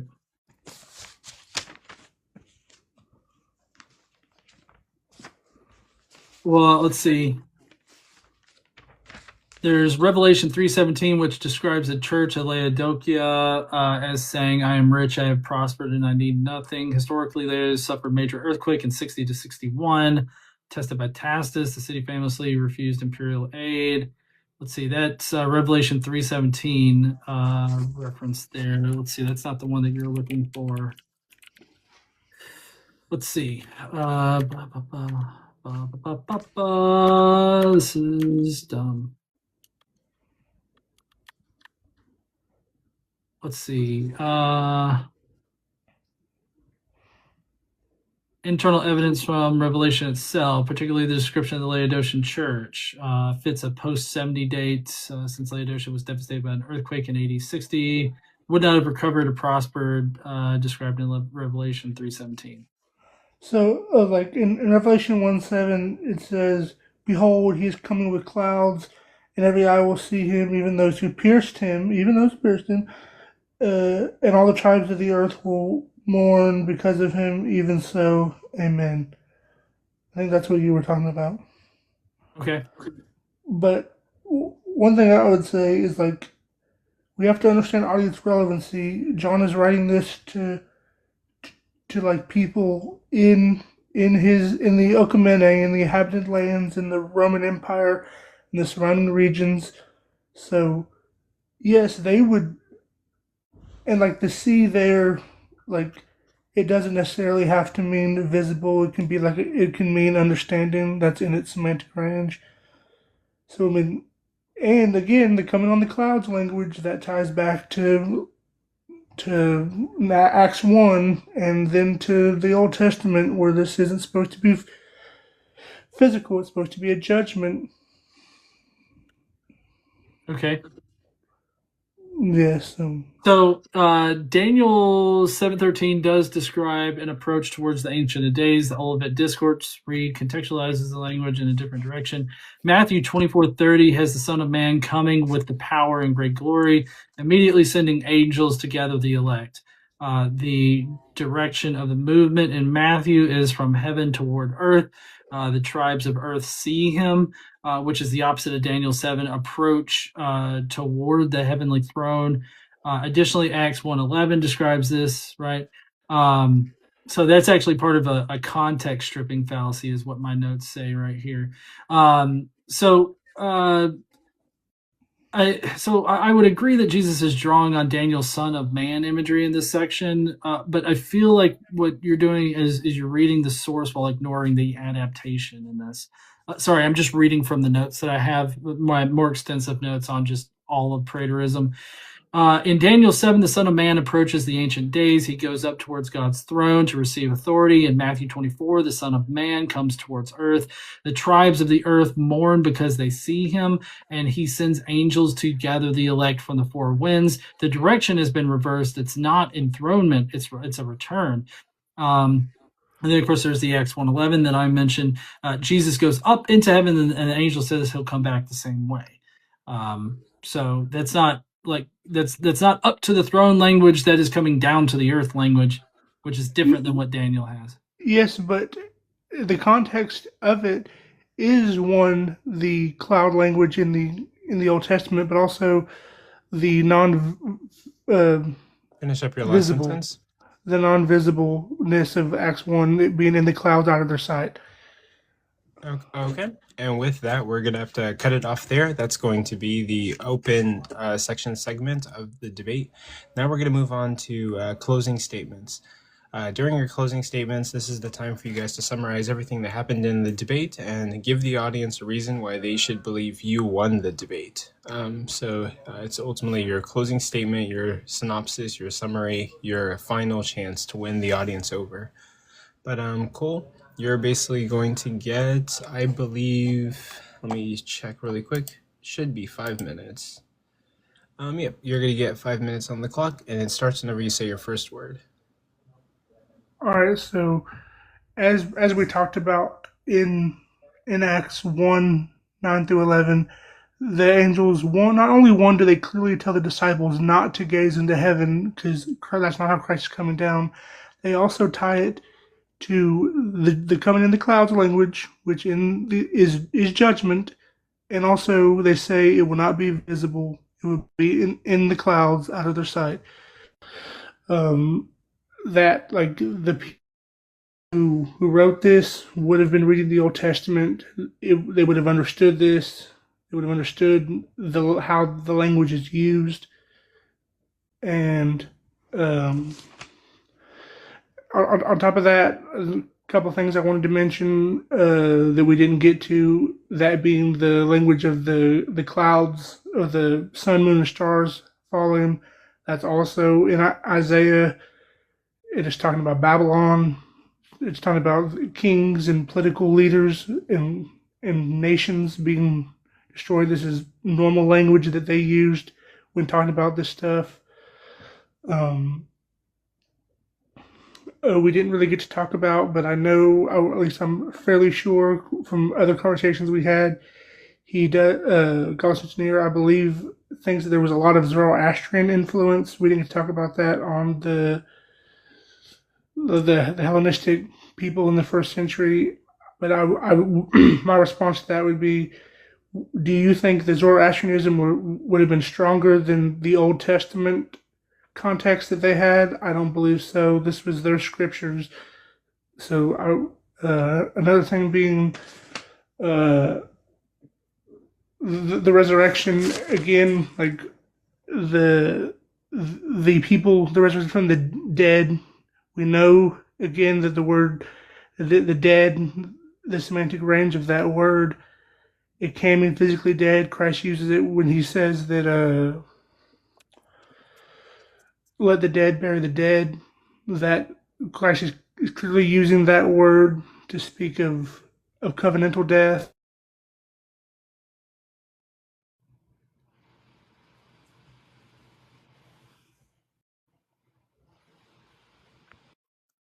Is your mic okay, Cole? These who were under a law of sin and death, Paul calls the law the ministry of death, I believe is what Paul says. So, in Christ being the ministry of life, this is pretty clear.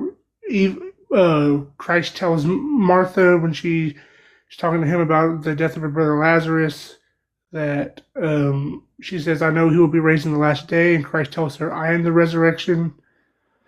Those who believe in me, even if will live, even if they die."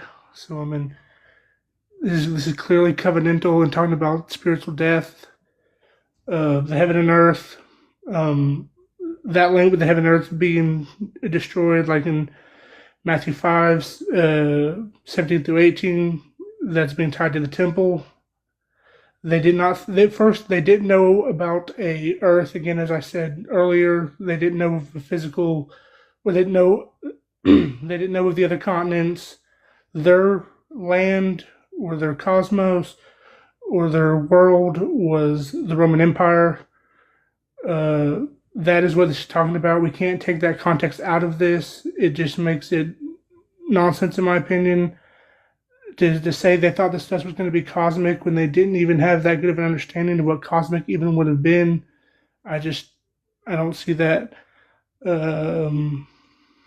What else?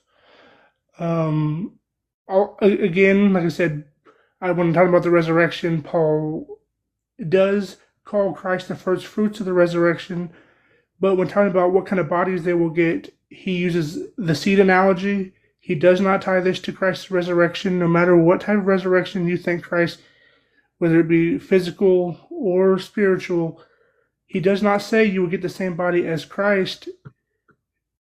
So I don't see where we can think this is even like some sort of spiritual like corpse body resurrection. It doesn't make any sense. And again, as I also previously said, body has a semantic range because Paul uses it for the body of Christ. It can mean covenantal corporate body. And with that, I relinquish my time. Okay, thank you for your closer. I think you did a very good job, Cole. Godless Engineer, you're going to get 5 minutes to do your closing statement. It starts when you say your first word. So, full preterism is based on is refuted by two basic pillars. One is the historical record. The other is the New Testament text. The New Testament requirements for full preterism, for the second coming of Christ and all that, are very specific in that they require a physical return of Jesus on the clouds, a physical falling stars from the sky, a physical resurrection of bodies, a very physical resurrection of dead people, raising up of dead people. And so there's just simply not any of that. There's supposed to be a universally visible son of man on the clouds. There's supposed to be a very visible cosmic darkening seen from every part of the empire. There's supposed to be angels with trumpets gathering the elect that everybody sees. And like I said, no bodies leaving graves. We have no historical records of any of these things actually happening. So that's why the rescue in this situation is to turn it from very concrete physical claims to metaphorical claims to spiritual dimensions. The rescue of the New Testament text has to occur in the metaphor. It has to occur because otherwise Christianity is wrong and Jesus failed to return when he said he was going to return. If he doesn't rescue it, then Paul was wrong in saying that the end is nigh and that the end will be coming soon. So the rescue attempt here is merely to preserve the theology of Christianity, to maintain that Jesus was actually the Messiah and did not give false prophecies. I think that trying to rescue this theology based on metaphor, trying to connect it to the Old Testament, is just an ad hoc rescue of the faith. I think that applying the metaphor of the Old Testament, how it describes those things, and paste it onto the claims of the New Testament is doing a real disservice here, primarily because the New Testament has concrete claims about what should be expected, as opposed to the Old Testament that does have all of this imagery to explain the things that had happened. I think that Cole has put forth possibly one of the better full preterist arguments in the debate tonight, but I still think that the best full preterist argument is still lacking because it requires ad hoc rescues of the text, and the partial preterism being the stronger position of the two, is routinely discussed in the literature by other preterists like R.C. Sproul, who said that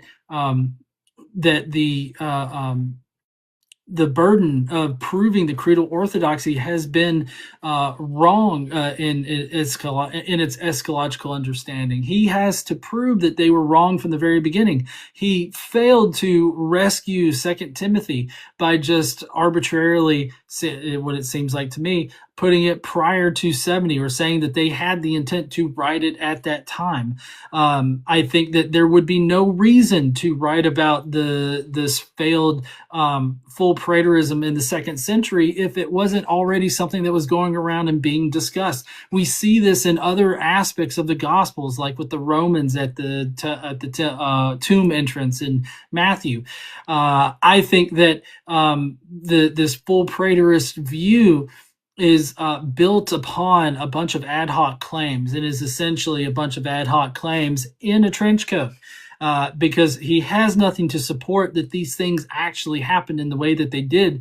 And that's why this full preterism position is convincing to some people, because it's unfalsifiable, right? You can't falsify the notion that Jesus mysteriously came down or something like that. You can't falsify that God used the Romans to overtake Jerusalem, and the clouds from the heels of the Romans were the clouds that Jesus was supposed to come on, and that and that Jesus, coming back at that time in 70 was the thing that was originally meant by the Jewish Christians and Paul.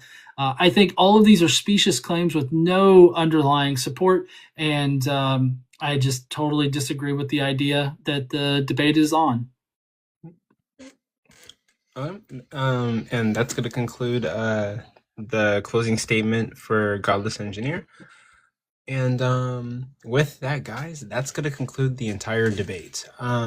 Briefly, I'm going to put up a poll in a couple of seconds. So you, the audience, can vote on the 61 people in here. You can vote on who you think won the debate. And with that, we are also going to have comments, questions, concerns, and critiques. Godless Engineer and Cole, you guys don't have to stay the entire time, but we might have some people in the audience who might want to ask both of you guys questions in regards to the debate that just happened. So, yeah, let me start the poll, and then we'll do comments, questions, concerns, and critiques, and we'll be good to go. So let's see. Custom poll. And it's going to be for 5 minutes. And if you guys notice, there's going to be a blue clipboard right here on the left side of your screen. Just tap that clipboard and basically you can vote for who you thought won the debate. You guys get to decide who won the debate. Unfortunately, moderators can't vote. So sorry about that, mods, but everybody else can. But with that, we're going to move on to comments, questions, concerns, and critiques. Request up if you want to talk to both of the debaters. And yeah. Right now, we don't really have any guest requests, but yeah, request up if you have any questions, comments, concerns, or critiques. Thank you for hosting, Nick, Coco, God's Engineer. I appreciate you debating me. Yeah, no, I appreciate you having the debate and us coming to this debate, in a very calm fashion where we weren't throwing harmful rhetoric around. Yep. And BB, you can go ahead and give your comments, questions, concerns, or critiques. I'll give you 3 minutes on the clock. Okay, I've never done this before, but I just, am I okay to talk about, because I'm a preterist, so is that okay for me to express a view or bring up scripture or I would say right now is just right now is the time for you to ask any of them questions or give comments or give critiques on the debate that just happened. Okay, so Godless, could you explain to me 1 John 2:18? 1 John 2:18? Correct. Okay. I don't know it by heart, so hold on. That's fine. Let's see. While we're waiting which version do you like to read? It doesn't really matter. Okay. And while we're waiting for that, everyone, if you could, please tap your screens, like the live, and share it with whoever you think might be interested. And thank you for the likes. We got to 16.5K. I do appreciate it. Yeah, so children, it is the last hour. As you have heard, the Antichrist is coming. So now many Antichrists have come. From this, we know that it is the last hour. Okay? I don't see how this really applies at all. Like, Christians have been saying this since Jesus supposedly unalived. Well, I'm just wondering how John could be in the last hour. He doesn't deny the imminence, Babalu. He denies the nature of what the events are supposed to be like. I'm pretty sure. Oh yeah, so I totally agree that the New Testament expects the second coming of Christ soon. But I what I'm adhering to is just like the literal physical coming of Christ, as opposed to a more metaphorical like interpretation of these statements. Right. I guess where my kingdom comes without observation. So you're not going to be able to observe the kingdom. How would one falsify that? I'm just curious. Falsify what? That the kingdom comes without observation? Yeah. I don't see how you could. I mean, it's pretty plain. It's gonna come without observation, which means you're not gonna see it. Yeah, well, I mean, that's the problem. It's unfalsifiable. I mean, I could say that a pink gremlin exists under my desk. Would you be able to prove me wrong? Right, but he says the kingdom is within you. You don't have a literal building that you're going to see that's going to be within your human body, right? So we know that's spiritual and not a physical kingdom. So you don't adhere to the idea that there is a heaven? And finish up your last sentence, and we do have to move on. Yeah, to the next not probably the same as you. But thank you for having me up. I enjoyed it. Great job, Cole. Love you. Thank you guys. Host and Goddess. Thank you. Take care. Yep. You have a good one. Thanks, Babs. And then our next guest is going to be oh, hold on. Give me one sec. Hang tight real quick, EJ Watt. I thought Seer was requesting. Wait, won't it let me accept him? Okay, well, Seer, request again if you want to come up. But EJ Watt, you got 3 minutes for comments, questions, concerns, or critiques in regards to the debate that just happened. I came in late, so I don't know much. I didn't catch the debate, but so I'm guessing there's no denial about the end times, I guess, between either of y'all. Just the concept of, you know. But I got a quick question though. Would y'all agree that Matthew 8 would have to come about before the true revelation was to happen? Because like we know, there's gonna be multiple like antichrists, but like the true revelations, like Matthew 8 would have to be established, right? I'm not sure what Matthew 8 says. What is it? Can you summarize? Yeah, I can summarize. Matthew 8 is when he's talking to the centurion, and Christ's sake, no, I've never met anyone in Israel as good as faith as you. And he says that the East and the West will sit at the table of Abraham, Isaac, and Jacob, and his kingdom will not be in there and national team. Now, we can assume that the East has not really sat at the table, right? Can we properly assume that, like, when it comes to the end times? No, I believe the end times is completely fulfilled. Every part of the end times has been fulfilled by 70 AD. I mean, yeah, but okay. Now, is that when we talk about fulfilled? Do we mean like how like Hosea 4 and 2 Timothy chapter 3 is synonymous type ending, or what ending we're talking about? No, I mean, I think Jesus already returned. The Antichrist was defeated. All that, like the final judgment, the resurrection, all of it. Okay, well, okay. What about Hosea 4? Was that the changing of the end times when Christ came? What Hosea 4 was addressing? What does Hosea 4 say? Basically, it says the same thing 2 Timothy chapter 3 says, in just a different way, right? So, Could you read it? 2 Timothy chapter 3 is the signs of the end times, right? So the signs is the same concept that Hosea 4 was talking about when he had a problem with. I think the chapter's called "My Personal Problem with." I can't remember what it was called, but it's something like "My Problem with the People" or something like that. Well, what does the verse? I could flip to it, but where in 2 Timothy are you talking about? 2 Timothy chapter 3, because like anytime dealing with the end times, it's like lovers of self, right? So Finish your last sentence. Hosea 4 and 2 Timothy chapter 3 kind of start off the same way of lovers of self. Yeah, I Well, mean, we do have to end it there and move on to the next guest. But maybe you guys could finish up in the DMs. But thank you for coming up, EJ Watt, and we are going to move on to the next guest. With that, I think, let's see. If this is I am time. You got any comments, questions, concerns, or critiques in regards to the debate that just happened? Just wanted to, and that's it, short. And host, I want to tell you thank you. I think you've done a wonderful job up here, and I've seen you a couple of times before, and I want to commend you on those as well. So, congrats to you. Thank you. To the two people on the panel, I think both of y'all engaged in a really great, proper debate. I really enjoyed how you handled yourself and how you interacted with one another.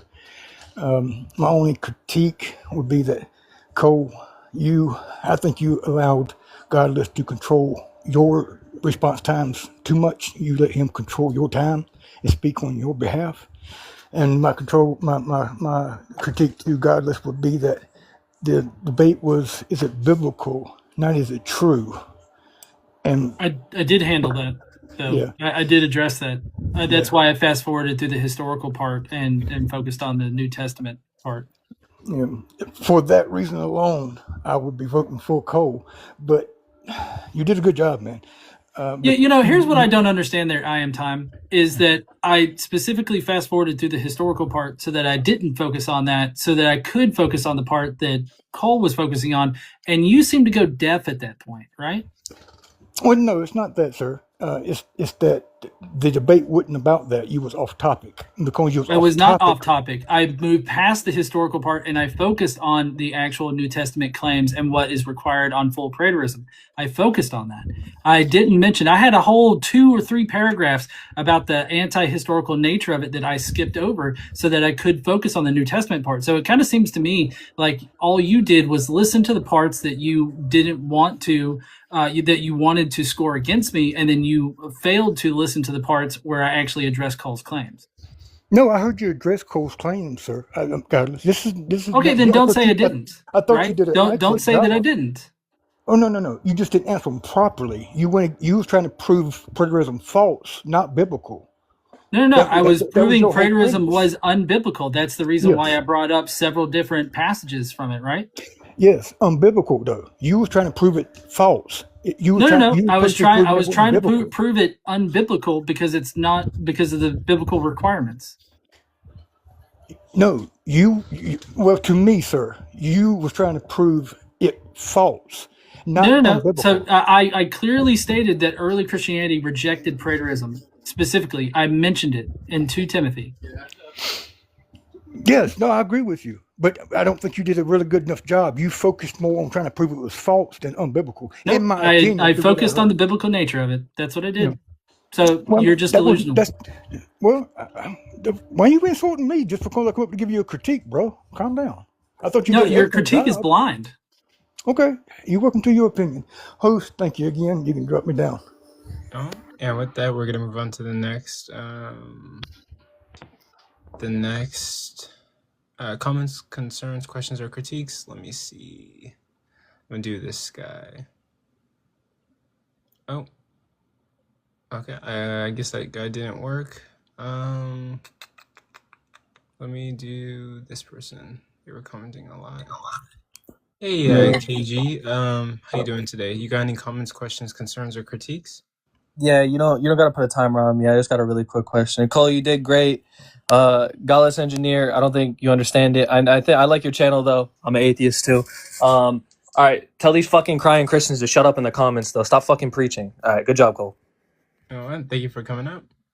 KG. And then let me see. Let me start at the top. And AEC, you got any comments, questions, concerns, or critiques in regards to the debate that just happened? Well, I just came in here and I was listening, but I thought the prompt was interesting. So I don't think I've heard enough yet. Are you only doing one panelist at a time? Right now we just finished a formal debate, and so we're just getting like the audience comments, questions, concerns, or critiques over the debate that happened. Okay, I don't think I heard enough of it. So if you want to drop me, it's okay. Okay, but come back after, and I'll be hosting like a live or like a regular Okay, honey. panel. And then the next person, by the way, I think both people did very good. And also keep in mind that, you know, the audience vote, it can be skewed given like how many people are in here and like people's personal biases. So typically like when we have judges, the judges vote is a little bit more accurate, but that can be flawed too. But audience vote is kind of like, you know, it depends who votes, how they vote, and all sorts of different stuff like that. But let me see. Okay. Guess I'll do TV.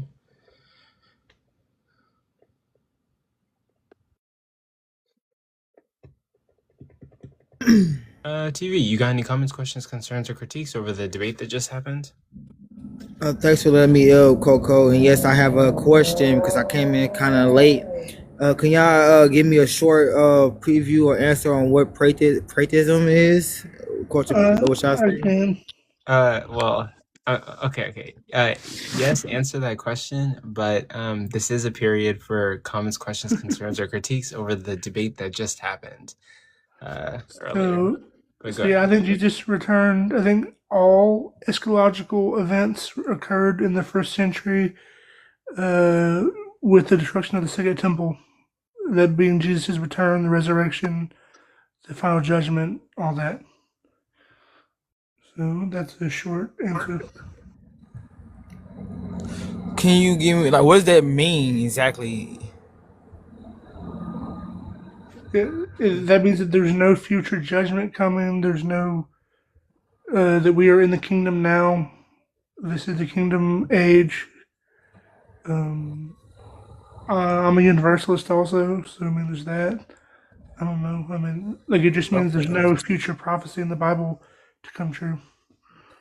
So, okay. So, are y'all, was y'all saying essentially that we wouldn't need repentance and anything to get God's grace? I don't believe so. Godless Engineer is an atheist, but I mean, I would say no, we don't need that. Is that what preterism it means? That you don't need? Preterism just means it's a Latin word. Preterism, it means past, because I think all the events were in the past. Yeah, there's full preterism and partial preterism, with partial preterism being the stronger position. So what's the stronger position? Can you explain that for me then? No, I prepared for full preterism. Partial preterism, I guess, would be it's partially been fulfilled, but they're still waiting on the coming of Christ. Okay. So it's basically it's about like the prophecies that was fulfilled or not fulfilled. Well, specifically the end times prophecies, the eschatological end time prophecies. Yeah. Okay. All right. Are y'all on the leaning end of Jesus never really filled too many prophecies, if not none of them? I do think that Jesus was the Messiah and all that. So I mean, I think everything, like I said, everything to be fulfilled was fulfilled by 70 AD. Okay, finish your last statement. Okay, thank you. That's pretty much all my questions for right now. I wish I was here to hear it. Coco usually has some good lives. Okay, yeah, thank you for that. I appreciate it. I work really hard on these live streams. But yeah, with that, I'm gonna drop you, but maybe after the comments, questions, concerns, and critiques, I'm gonna host like a regular live. Okay, thank you. Coach, do you have any comments, questions, concerns, or critiques? And I hope you're doing okay today. Yes, thank you. I'm doing well. I hope you're doing good too. Thank you for running the debate, by the way. It was, we rarely get to see good debates. So my my question is for Godless. So, Godless, you brought up 2 Timothy 2, which I think was your strongest argument in the debate, and also Acts 1, which are the two. I think those are the two hardest points for preterists to answer. So, my question to you is, if the believers at that time that were hearing the message of Hymenaeus and Philetus were believing the message, right? Then why would they believe it if there isn't literal physical bodies raised up from the dead? Why are the believers still dying physically if what the Christians were being taught was a literal physical resurrection? It wouldn't be believable. All Paul would have had to say, or whoever is writing this, right, is, guys, there's no physical bodies coming out of the ground. But because these people were believing the message, then maybe the understanding of what full preterism believes, which is a covenantal resurrection, is what was being taught in the first century. And because Hymenaeus and Philetus were teaching this, that some people had that the resurrection had already occurred, the covenantal resurrection, then it makes sense why some people were believing it. So can you answer why Paul didn't answer in that way, and why some of the Christians were believing in a resurrection if it was supposed to be a physical resurrection, like you say?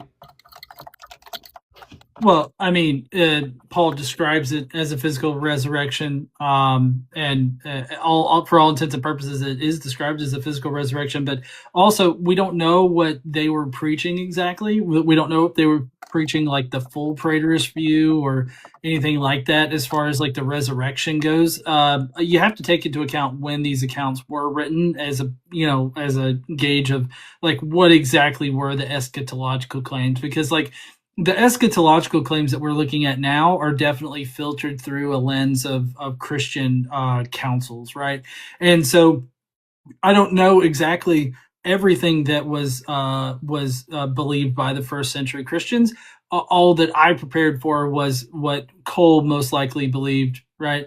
And so that would be the full swath of it. But if we're looking to get in time, in the second century right there, I'm not exactly sure what they would have been teaching, but I can say that people could be claiming that the dead were being resurrected, and there would just be no way to falsify it at that time for those people.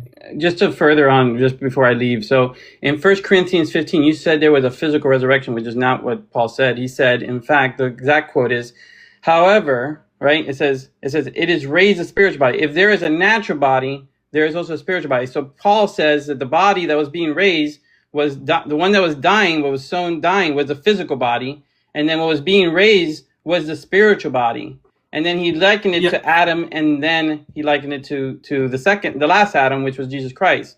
So he said the first was not spiritual, but the natural, then the spiritual. So he doesn't speak of a physical resurrection here in 1 Corinthians 15. In fact, he says flesh and blood cannot inherit the kingdom of God, nor does the perishable inherit the imperishable. He's clearly talking about a spiritual resurrection, and we know this because the next verse, he says some of them will not all sleep. Are you just going to preach at me?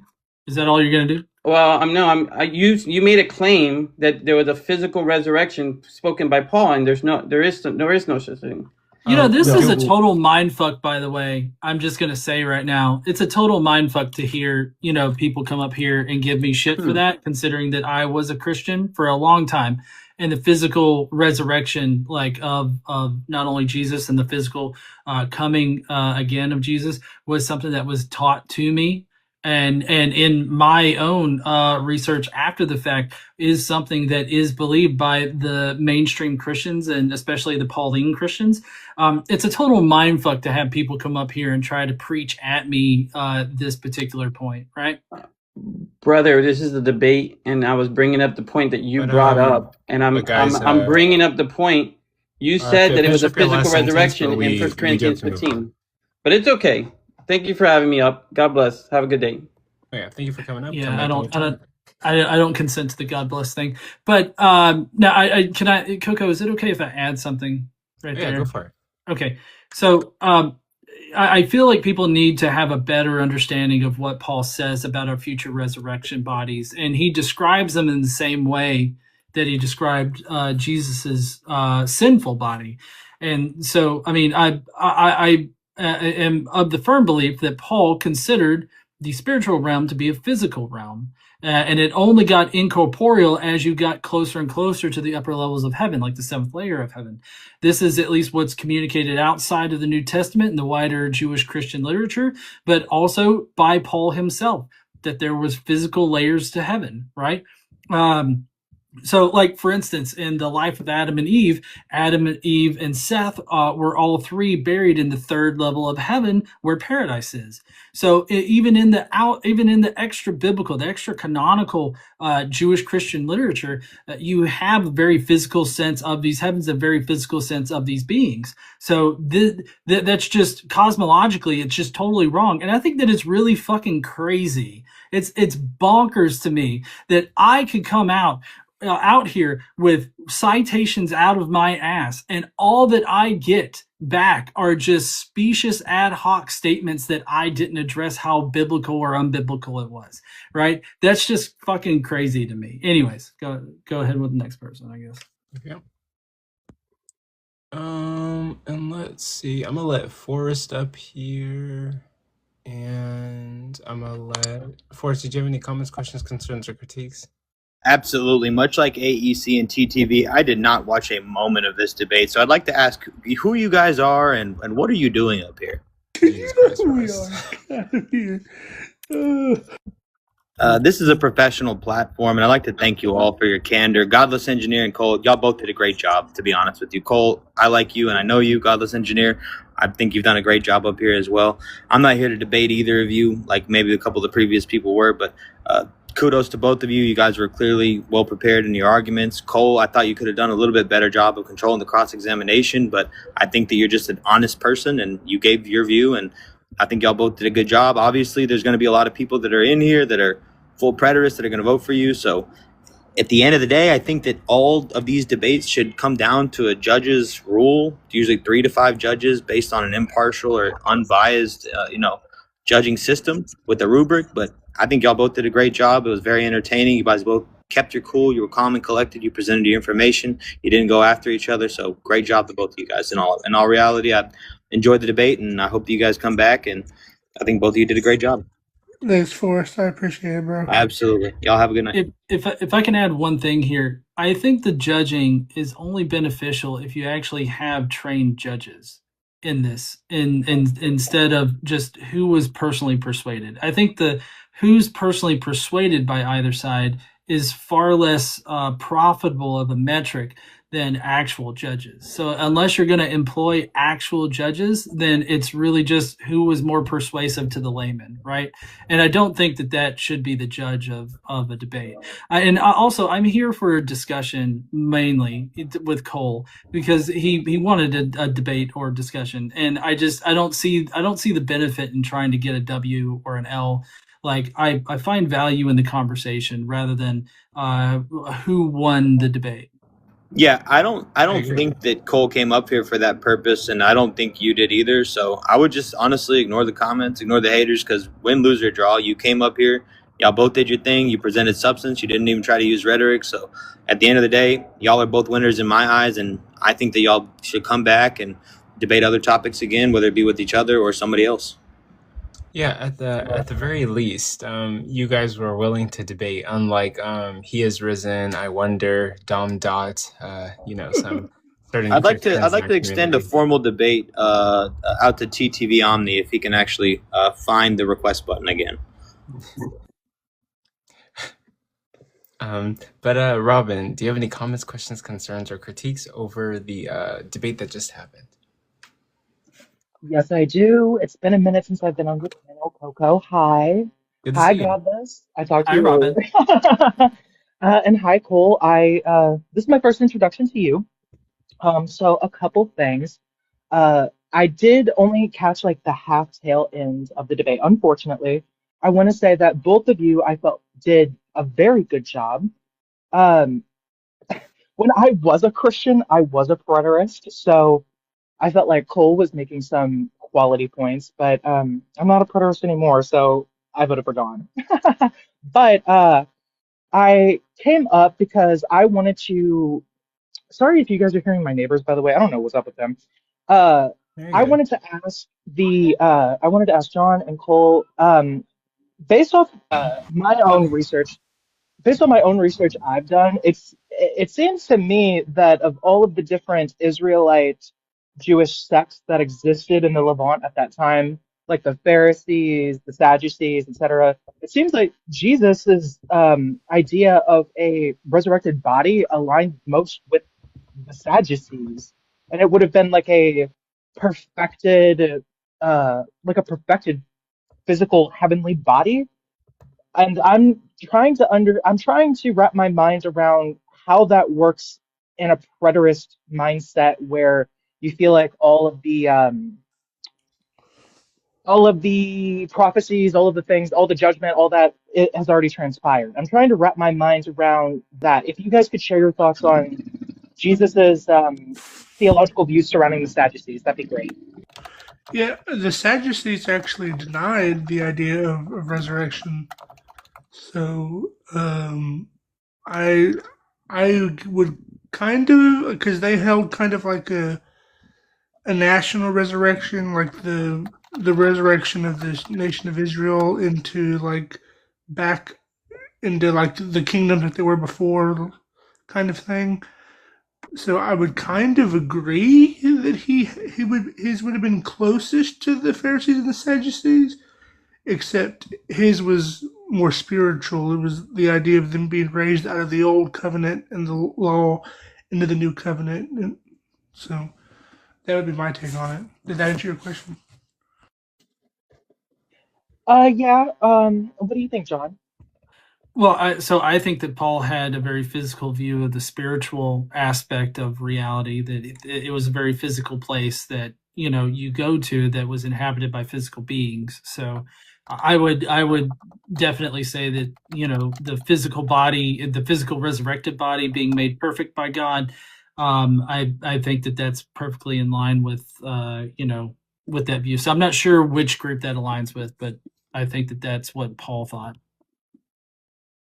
Bet. And with that, we do have to move on to the next guest, but thank you for coming up, Robin. Yeah, what do we have? Thank you for having me.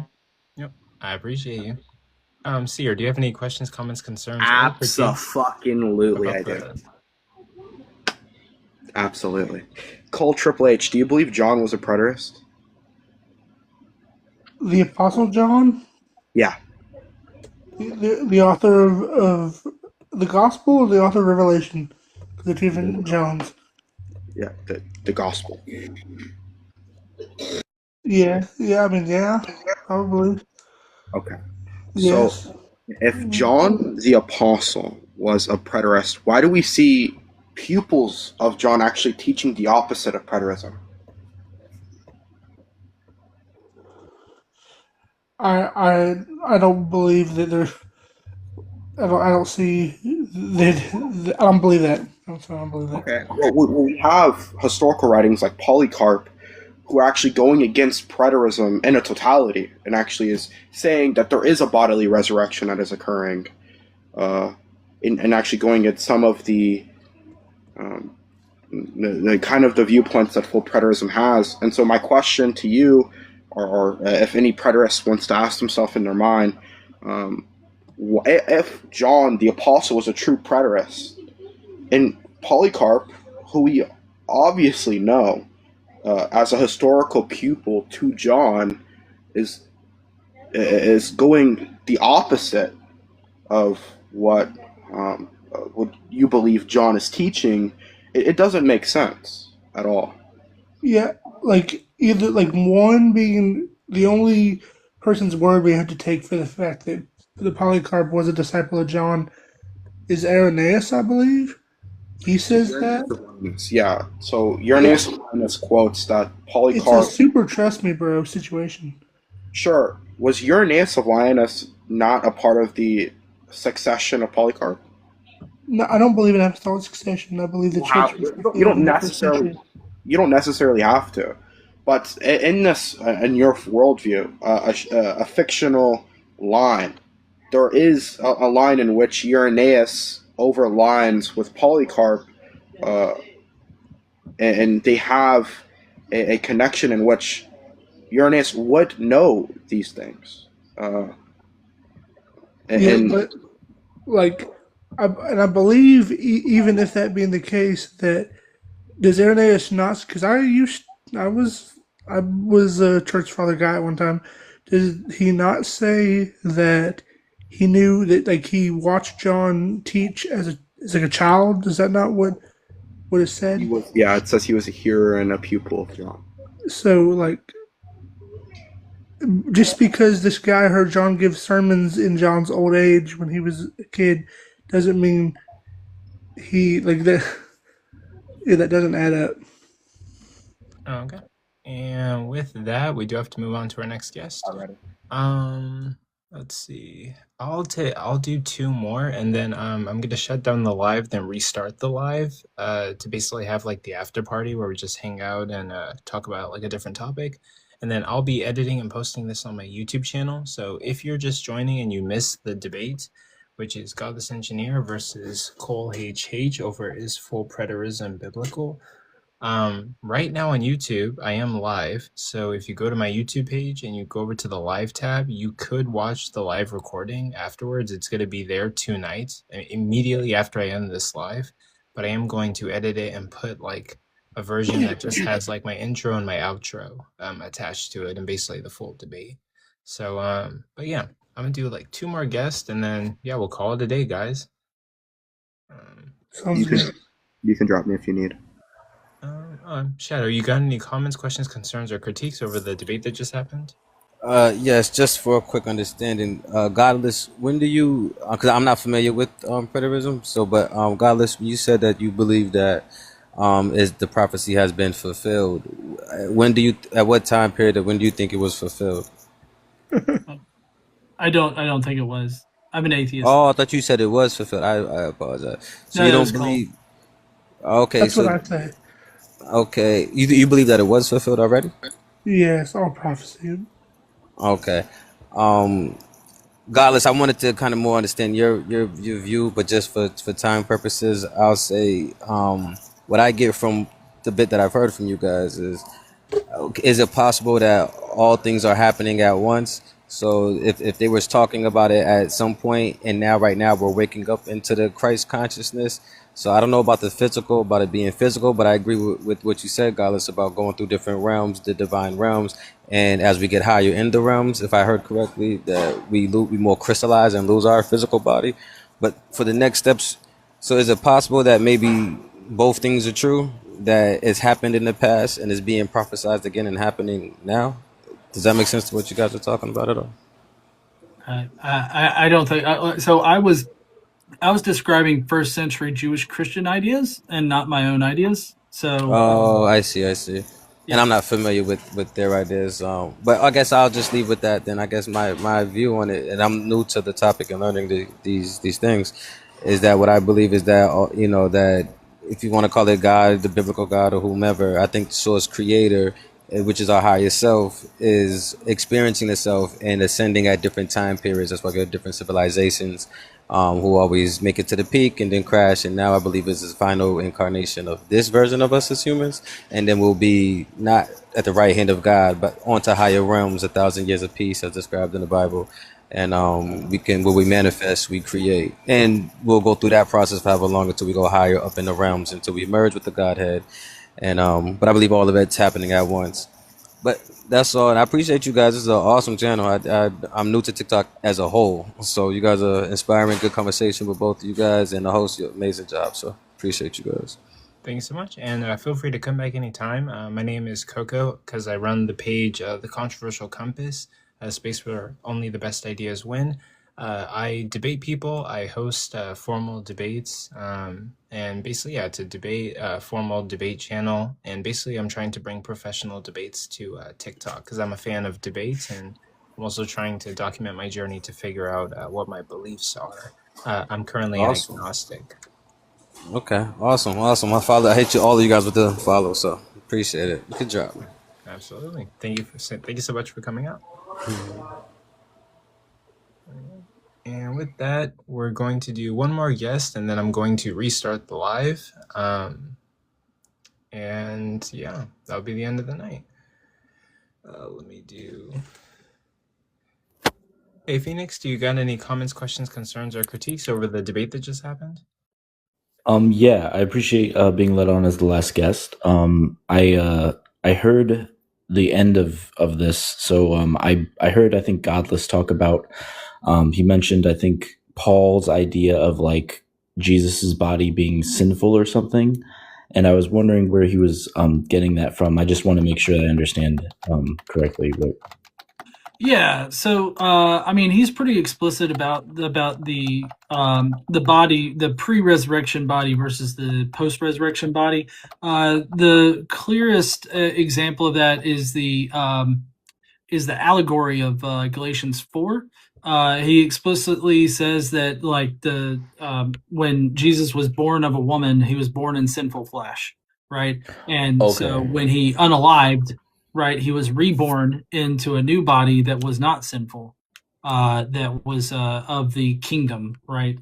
So that's the way that Paul explains in Galatians 4. That's how the sin is defeated, and you're given new life whenever you become a Christian. Jesus has already destroyed that sin because that sinful body has been destroyed and resurrected into a new one. Okay, that's interesting. I personally kind of I'm Catholic, so I have like certain ideas about this, but I think. Do you think that like when he says sinful body, he means anything like wrongdoing, or does he just mean like kind of a limited body? No, I mean, I think that it's he was born in Jewish flesh, right? So like Okay. it just means, and I am a mythicist, but I think that Paul viewed it as Jesus was crafted or made into this body that was sinful and Jewish, and that is a symbolic thing for the unalivement and rebirth, so that it could come back in a pure body, because our bodies here on earth are born through women, and they consider women to be the sort of the gateways for sin, and so that that's the whole, it's a later development, but the original sin is where you can see that kind of coming in that we're born into sin, and then through Jesus's resurrection we are absolved. Okay, that's really interesting. I've not heard the idea that of sin coming from women. I was always taught that it was just like our nature is flawed through the original sin of Adam and Eve. But it's interesting to hear your view. I see there's a timer, so I just want to thank you for explaining, and y'all have a good night. Absolutely. Come back anytime. You're always welcome. With that, I appreciate you having the debate, Godless. Coco, I appreciate you hosting. Everybody who sent me gifts, I appreciate it. Jesse, thank you. Everybody, thank you. I hope y'all have a good day, and maybe I'll debate again. We'll see. Absolutely. Yeah, both of you guys are welcome to schedule as many debates as you want, as frequently as well. Okay, maybe not as frequently because I do have to make the promo I want videos. 5 debates every day for the next 10 years, Coco. Yeah. And for everybody who's in here who's wondering, like, am I going to do this again? Yes, I plan on doing social media as a hobby. Hopefully, in my wildest dreams, it could become my main form of income, or I could do it for a living. But I will be doing it for the next 10 years, like guaranteed. I love what I do. I do a lot of research. I edit a lot of videos. I do promo videos, and I promote debaters and host these debates in hopes of bringing professional debates to TikTok and doing major events someday. But I'm not going to blab too much, but I think my goal is to save up money and do like a major event like publicly, right? Where people show up, buy tickets, and we can have guest speakers like Graham Oppie or like William Lane Craig, or people on TikTok like Godless Engineer. Dude, it'd be awesome to fly you out and have you speak on stage, right? Or debate somebody on stage, right? Be able to do those kinds of things, or Deconstruction Justin, Danny, all sorts of people. Yeah, so I'm actually hosting my first conference this year called Rocket City Reason. So if you ever get to that point, you just let me know, and I'll do my best to help you out, okay? Absolutely. Yeah, that'd be awesome. It'd be an honor. I think I would actually cry if I got to do something like that. But yeah, like that's going to be the end of the debate event, and yeah, it was awesome. It was a privilege, and feel free to schedule more debates in the future. I'm happy to host them and promote them. But yeah, and I'll see you guys around. I'm gonna restart the live.